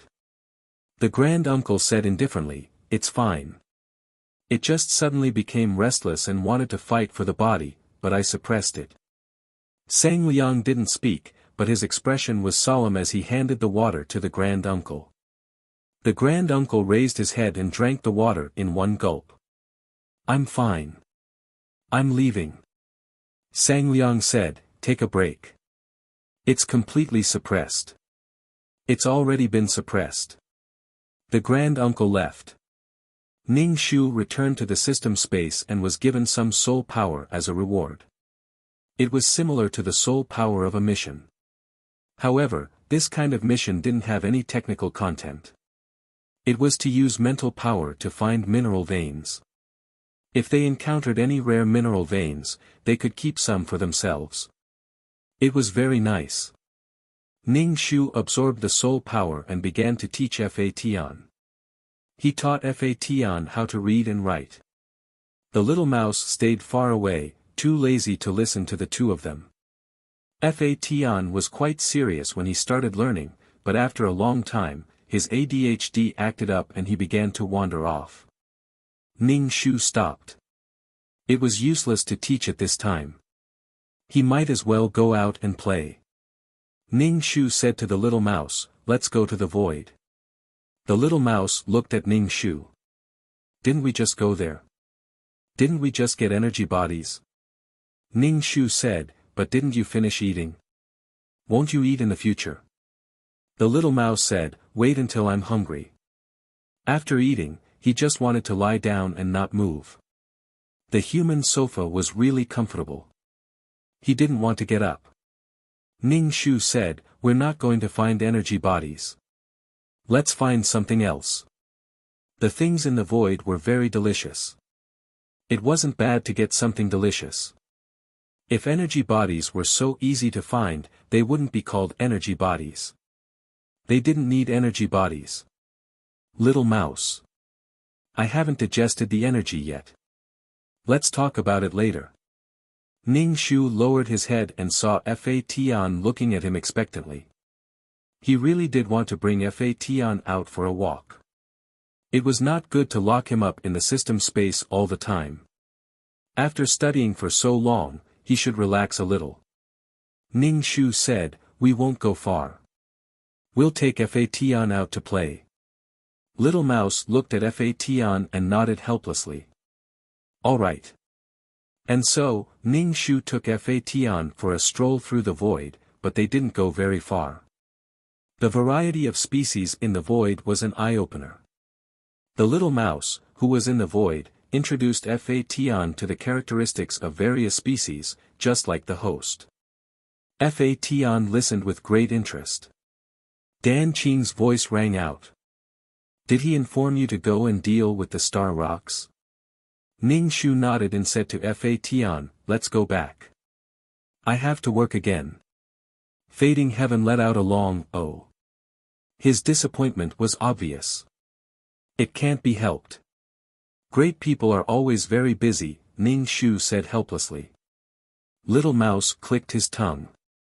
To be able to act like a slave for someone else, he had to comfort himself to a certain extent. Fa Tian still obeyed and wanted to go back. Ning Shu said, "You don't have to go back. Let little mouse take you around. Just don't go too far." If she really encountered any danger, she could summon Fa Tian back to her side with a thought. "Little mouse, I won't take care of him. Don't expect me to take care of him." Humph. Ning Shu went to the place where the plane was broken and explained to the person who dealt with the star rocks. Ning Shu stared at Grand-Uncle with wide eyes. Fuck, he came back to life and was still dealing with the star rocks. She must have been dreaming. He didn't die. Ning Shu's heart was in turmoil, but his face was very calm. He walked over and changed shifts with Grand-Uncle. Grand-Uncle saw Ning Shu and asked, "What did you do while I was unconscious?" Ning Shu said, "You didn't even have any vital signs. I thought you were dead and cried so hard." Grand-Uncle was expressionless. Time reversal. Ning Shu. I used the whip to wake you up. I don't think ordinary methods can wake you up. After all, you are so powerful. Grand-Uncle was still expressionless, but there was a murderous look between his eyebrows. Ning Shu didn't expect him to believe his words. Besides, Ning Shu knew that Grand-Uncle wouldn't believe him. It didn't matter. He didn't care whether Grand-Uncle believed him or not. Ning Shu sneered. So what if I whip you? Next time you die in front of me, I'll whip you again. Grand-Uncle raised his eyebrows. Obviously, he didn't expect Ning Shu to say that. Ning Shu still said, "Then how do you want me to deal with your body? Do you want to be buried or cremated? Then, I'll ask a group of enlightened monks to recite sutras for you for 49 days. I'll be so touched that I'll carry your portrait with me. I'll take out your portrait and reminisce about it. After crying for a while, I'll feel full of strength and continue to move forward. Only then can I show my humanity and reflect my passion and kindness." Ning Shu, aren't you dead? Why are you so pretentious? Why are you questioning me when you're angry? Back then, she cried so hard that she was about to die. She only asked for the truth and was called petty. What about now? Aren't you going to die? Why are you so pretentious? If she was lying there at that time, all her resources would have been accepted, including Fation. All her resources, including the last trace of her soul power, would have been accepted. But would anyone feel anything about her death? No. If she knelt down, the Grand-Uncle would carry her portrait with him and take it out to cry every now and then. What the hell? When Grand-Uncle killed mission enforcers, didn't he take away their soul power and recycle the resources? It was her turn to question him. How come Grand-Uncle could do it, but others couldn't? She didn't regret slapping Grand-Uncle at all. She only regretted not slapping him more. Her face was slapped like a honeycomb. If she had known, she would have slapped him too. The scourge lived for 1,000 years and really didn't die. Next time, no matter whether Grand-Uncle was dead or not, as long as he was lying in front of her, she would still slap him. She could take revenge as she wished. Ning Shu said directly, "Go away. Do you want to change shifts or not? If not, I'm leaving." Grand-Uncle moved aside expressionlessly. Ning Shu sneered with a cold face, picked up the props and began to process the star stone. Grand-Uncle stood next to him. Ning Shu asked, "Is there anything else? You're standing here and affecting my processing of the star stone. If there's nothing else, get lost." Grand-Uncle, you're very self-righteous. Ning Shu asked back, "Otherwise? If you can be self-righteous, why can't I be self-righteous? If you have the ability, kill me. Come and kill me. If you don't kill him, don't talk nonsense. Who doesn't know how to talk loudly? /BK.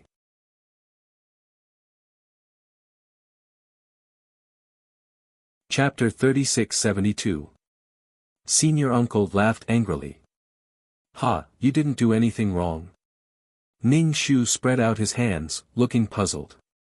What did I do wrong? That's not how you deal with a dead person. I dealt with your body completely according to your style of doing things. Besides, if I didn't hurry up, what if others snatched your body from me?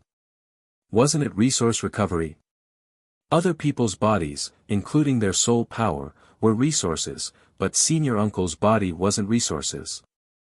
His arms and legs were all energy. Even if she died, she was ready for the resources to be taken over.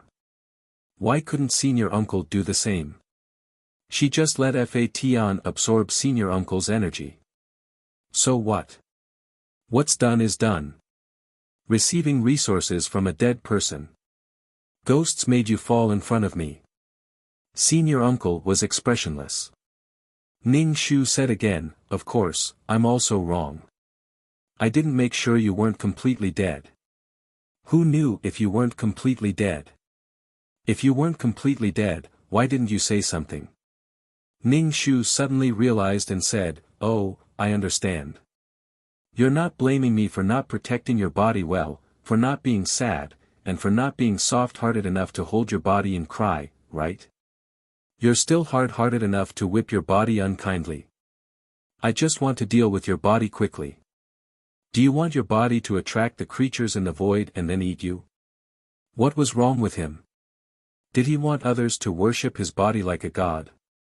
Why do I have to be nice to you? Who the fuck said I have to treat you well? Did she ask senior uncle to treat her well?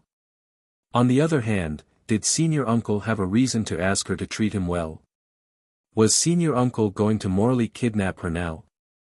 So what if you're dead? You're dead.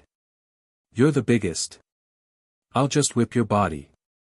Who cares what you feel in your heart? It has nothing to do with you. I'll hold your body and cry and laugh. Once you're dead, you'll be lying on the ground like a pile of shiny gold coins. It's like you've dropped a piece of equipment. Ning Shu smiled.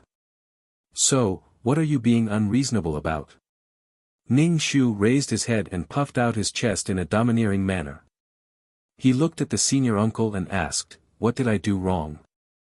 Using your own methods to deal with your own body, what's wrong with you? If you're wrong, then it proves that you admit that you're wrong. If it were anyone else, it would depend on whether they had the guts to absorb the energy. If they had the guts, they would do the same thing as her. If it were any other living being in the void, they would have just gnawed on it. If that's not wrong, then I'll deal with it in a way that's not wrong. What do you mean by questioning whether it's right or wrong at this time? The blue veins on the Grand Elder's forehead throbbed as he coldly looked at Ning Shu. Ning Shu looked at him with the same cold gaze. The surrounding atmosphere was a little stagnant, as if there was an invisible ice spreading, causing the surrounding air pressure to be very low. The big shots around them all frowned, afraid that the two of them would start fighting. What were they doing dealing with a broken plane? Ning Shu suddenly laughed. He covered his mouth, but his eyes were cold. He apologized, sorry, I didn't confirm that you were completely dead. This is my fault. I'm sorry. If she were in his shoes, she would have collapsed. Her current soul power had probably entered the body of another mission enforcer, or it could be used for other purposes. After all, soul power was very mysterious and very powerful, whether it was used to activate arrays or other purposes.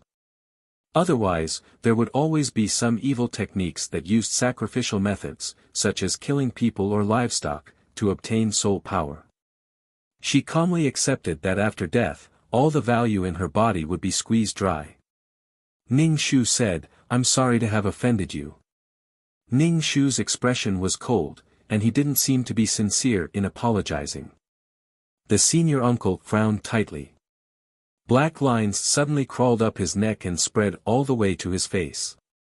Ning Shu saw this situation and his pupils shrank. He took 2 steps back, his body tense. She didn't forget that the senior uncle had these kinds of lines crawling up his body, and then he broke the ice mountain with a sword. Ning Shu called Fation in her heart. Fation was strolling behind the little mouse, step by step like claws and teeth. Hearing Ning Shu's call, a smile appeared on his face. He directly changed into a ray of light and flew in Ning Shu's direction. The little mouse in front didn't notice anything. It was still talking to Fation behind it, but it didn't get a response from Fation. It looked back and saw that there was no one behind it. The little mouse was so scared that its hair stood on end. Where was she? Could it be that she was taken away by the creatures in the void? It was over. That woman definitely wanted its life. The little mouse was so anxious that it was about to cry. Ning Shu held the holy whip and put her hands behind her back. The holy whip scratched Ning Shu's back with the tail of the whip. There were more and more black lines on the senior uncle's face, almost covering his whole face. He clenched his teeth tightly and held his face with one hand. Red light flashed in his eyes. It was as if he was possessed. Ning Shu was vigilant and held Fa Tian tightly. Fa Tian was still scratching Ning Shu's back with the tail of the whip. The senior uncle flashed away. Ning Shu, oh my God, I was scared to death. She wasn't sure that she could beat the tattooed senior uncle. Normally, she could run away. The tattooed senior uncle was a bit mysterious. Fa Tian turned into a human baby. He held Ning Shu's hand and looked up at her. Ning Shu exhaled and said, "It's okay." Fa Tian looked at Ning Shu and said, "I'll accompany you." Ning Shu thought for a moment. Okay. She couldn't guarantee that the senior uncle wouldn't come back, so she left Fa Tian with her. Ning Shu squatted down and began to process the star stone. Fa Tian watched from the side. She took out a toy from the meson space and played with it. The little mouse was frantic and looked for Fa Tian everywhere in the void. When Ning Shu finished processing the star stone and took Fa Tian back, the little mouse was lying on the sofa helplessly. Seeing Fa Tian, it jumped up. "Where did you go? I looked for you everywhere." Fa Tian said, "Ning Shu summoned me." The little mouse was about to cry. "Then why didn't you tell me? I looked everywhere and couldn't find you. I was so anxious." The little mouse asked Ning Shu, "Then why didn't you tell me and let me look everywhere?" Ning Shu apologized. "Sorry, I didn't remember." The little mouse cried. "You're bullying me." Fa Tian stroked the little mouse. "Don't cry. Go away, I won't take you out anymore. Go away." The little mouse turned its head and left the system space. Fa Tian said to Ning Shu, "I'm sorry." Ning Shu shook his head. "It's my fault. Next time, tell him where you want to go. You can go find it." Fa Tian nodded and turned into a light, chasing after the little mouse. When they came back, the little mouse lay on Fa Tian's head and whined. "Why did you bring me back? I didn't want to come back at all."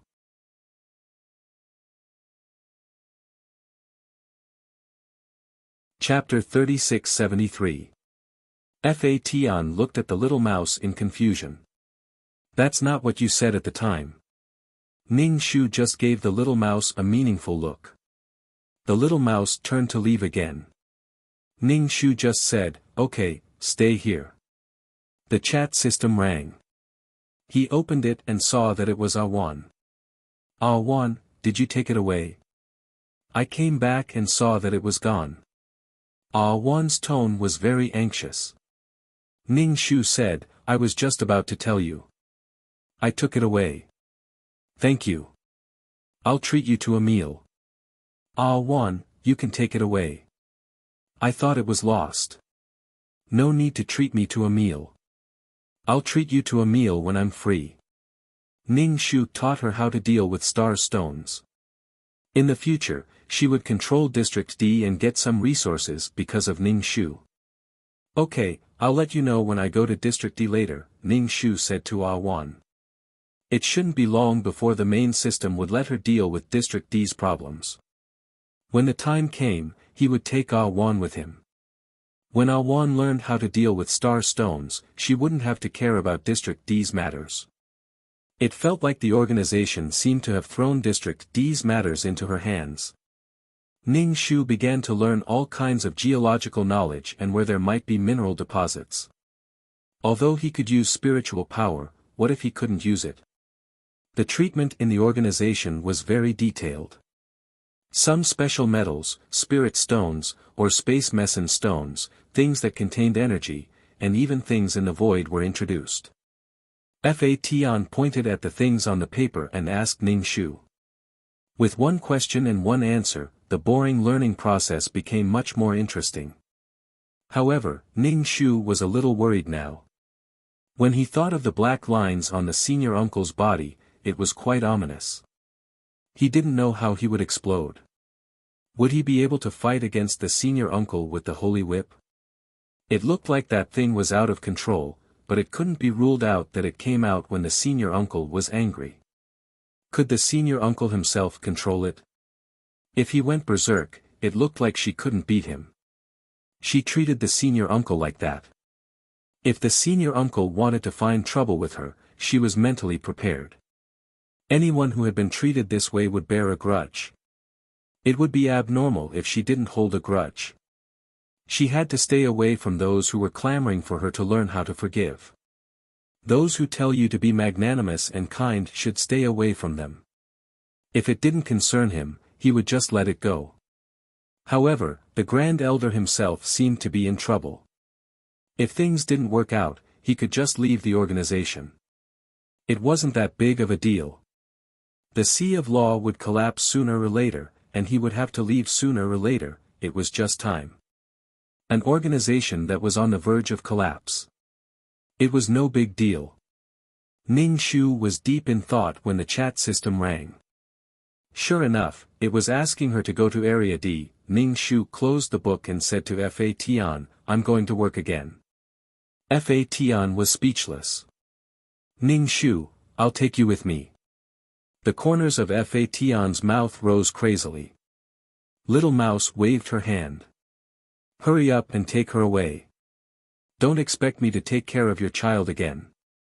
Little Mouse was very tired. Ning Shu informed Ah Wan to go to Area D if she was free. She was going to Area D now.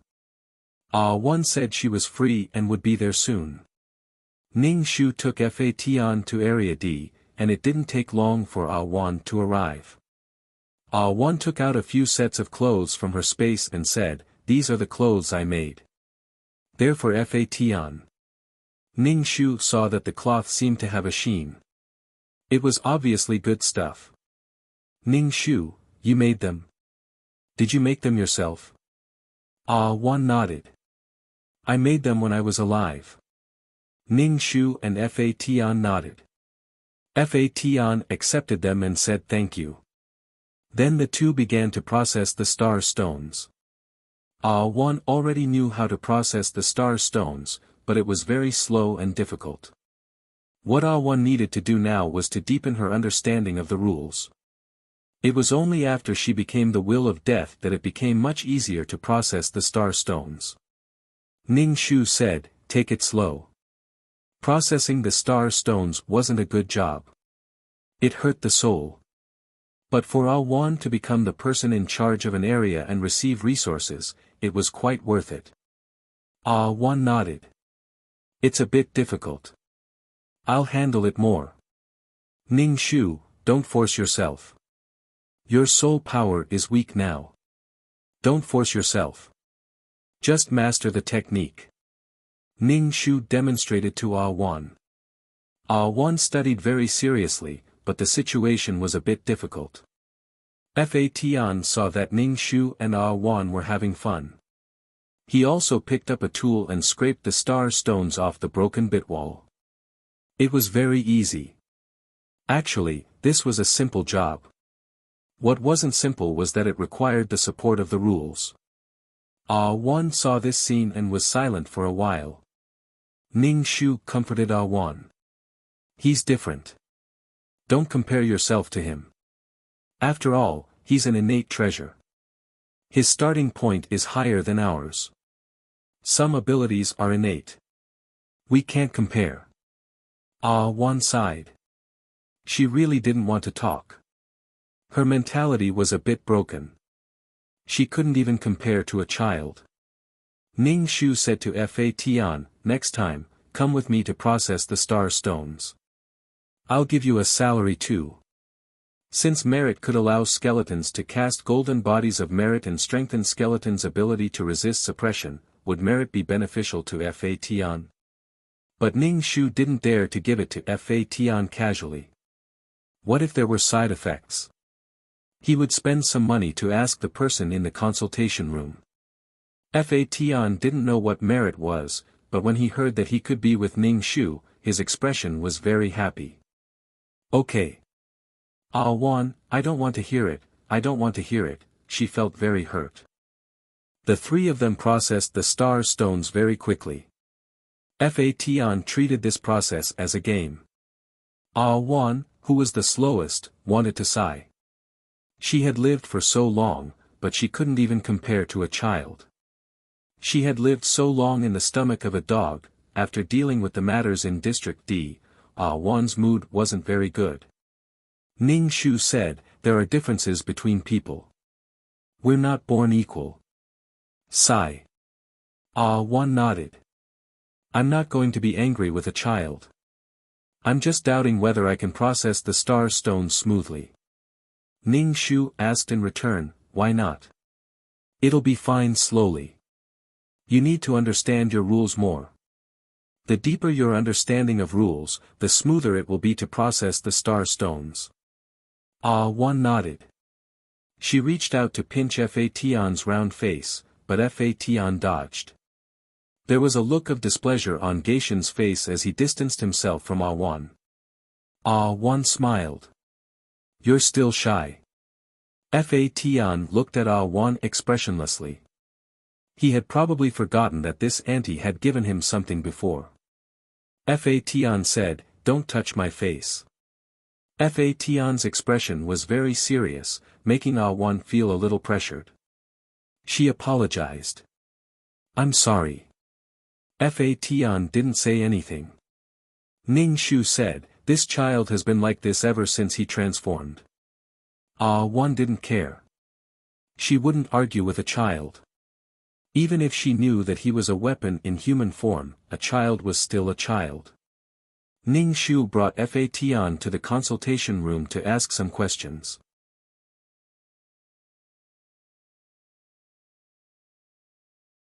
Chapter 3674. Ning Shu and Fa Tian waited in the consultation room, but the silver-haired man didn't appear. Ning Shu touched Fa Tian's head and said, wait a little longer.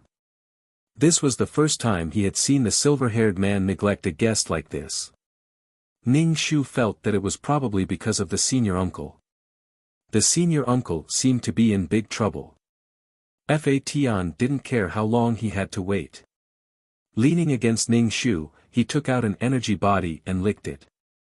Ning Shu touched his chin and looked at Fa Tian. He felt that he should take Fa Tian into actual combat. But now the organization seemed to be calm and peaceful.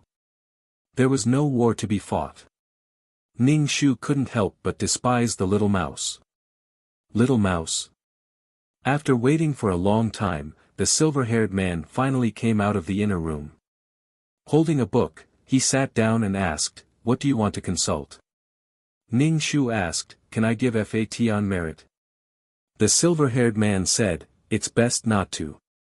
Choose a direction to develop. Speed, attack strength, or endurance. Ning Shu asked, can I develop it in a balanced way? The silver-haired man said, of course, but it depends on whether you have so many resources.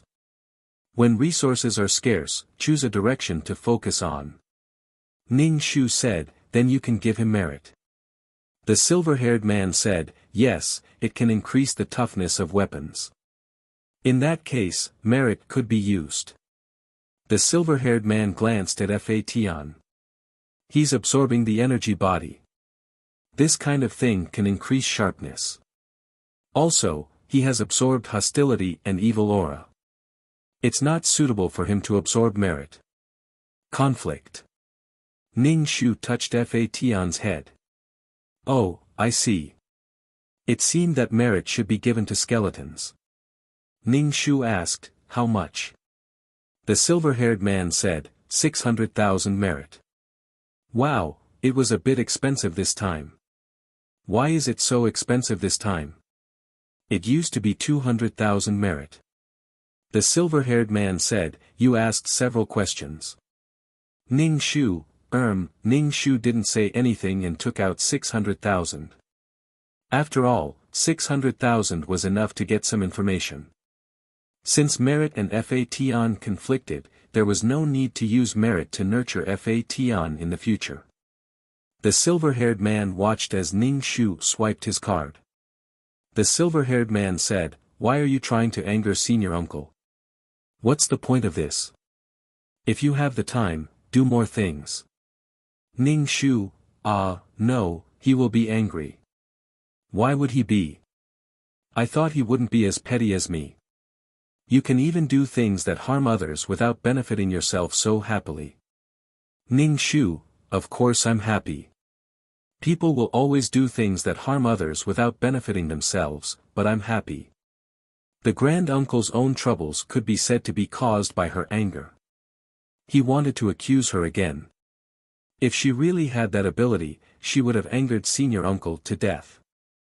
At first glance, it was obvious that there was something wrong with senior uncle's body. With the state of the Sea of Law, it would be strange if Taishu could recover. He couldn't bear such a big responsibility. The silver-haired man was silent for a moment. Well, as long as you're happy. Ning Shu, are you talking about the whipping of the corpse? I did it according to his way. The silver-haired man said, different people do different things. What you did was wrong, and what he did was right. I understand. Ning Shu, oh.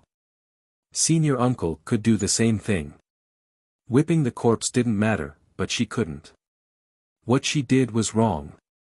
Laws and rules restrain the weak, and the strong made the rules. Right and wrong were decided by the strong. Ning Shu felt that he was being questioned by the silver-haired man because he didn't save the person immediately. He didn't look at the overall situation, but wanted to get energy from senior uncle. As for senior uncle getting energy from others, it was natural. It was for the overall situation, for the entire organization, for the Sea of Law, and for the billions of mission takers. No matter what he did, he was covered with a beautiful aura. He was great and selfless. She was much more selfish. Everything was for herself, mostly to an individual. She didn't know what was good for her and didn't look at the overall situation. Even if senior uncle wanted to kill her now, she should be obedient and let him kill her. She smiled and didn't have any complaints in her heart. It was the same thing, but it varied from person to person. There was a saying, if you're poor, you should take care of yourself. If you're rich, you should take care of the world. When she couldn't even control her own fate, how could she take care of the world? Who didn't understand this logic, but she wasn't a wooden puppet. She didn't feel anything and was treated casually. Senior uncle was treated like this and felt wronged. The silver-haired man also felt wronged for senior uncle. Couldn't others feel a little? What made the silver-haired man angry was probably that she didn't let go of that little bit of prejudice and resentment in her heart and didn't save senior uncle. That little bit of prejudice and resentment was really too insignificant. Ning Shu said lightly, since senior uncle's health isn't good, just stay here. Don't go out for a stroll if you have nothing to do. Next time, if I fall somewhere else, I might be eaten up by something. The general direction of her relationship with the grand uncle was to cooperate whenever possible. However, if something were to happen, they could immediately turn hostile and become mortal enemies. If something happened to her, senior uncle would be merciless to kill her. But if senior uncle fell into her hands, she wouldn't be merciful either. When this matter was over, senior uncle would command her to do things without any psychological burden. The premise was that she was still alive. Ning Shu didn't have much fear of this organization now. The building was about to collapse. Jumping out of this limit to look at the problem, the things that she was afraid of in the past couldn't bother her now. The main thing was that she wasn't afraid of dying. She was full of confidence and arrogance. Working hard to be strong was to have more choices. She wasn't afraid of any challenges or anything that would happen in the future. Because she had enough strength to face what was about to happen. She was doing what she should do, searching for energy bodies for the Sea of Law. Missions that needed to be completed would be completed, star stones that needed to be processed would be processed, and resources that needed to be collected would be collected. There was a war, but she didn't go and protect the plane. Just because she made a move on Senior Uncle, she didn't look at the big picture. She was petty. What was the point of letting such a precious person out? Lock her up. Ning Shu looked at the silver-haired man pitifully. You can't see what I'm doing. Your eyes are quite good at this time. The silver-haired man was speechless. The silver-haired man waved his hand and let Ning Shu go. He stood up, held the book, lifted the curtain, and entered the inner room. Fa Tian could feel that the conversation between the two wasn't very pleasant. The atmosphere wasn't good. Fa Tian wasn't in the mood to lick the energy body. He said to Ning Shu, "Don't be sad." Ning Shu said, "I'm not sad. There's no such thing." Fa Tian didn't believe it. The two of them were a little tit-for-tat before. He looked at Ning Shu's face with some suspicion. You're not sad. You're tuning into the Han Li's Wuxia Adventures YouTube channel. We're so grateful for your support, and don't forget to subscribe to join us on this incredible journey through captivating stories. Your generosity through donations truly makes a world of difference, as it's the primary source of revenue that allows me to expand and enhance this channel for you. Thank you from the bottom of my heart for being a part of this adventure.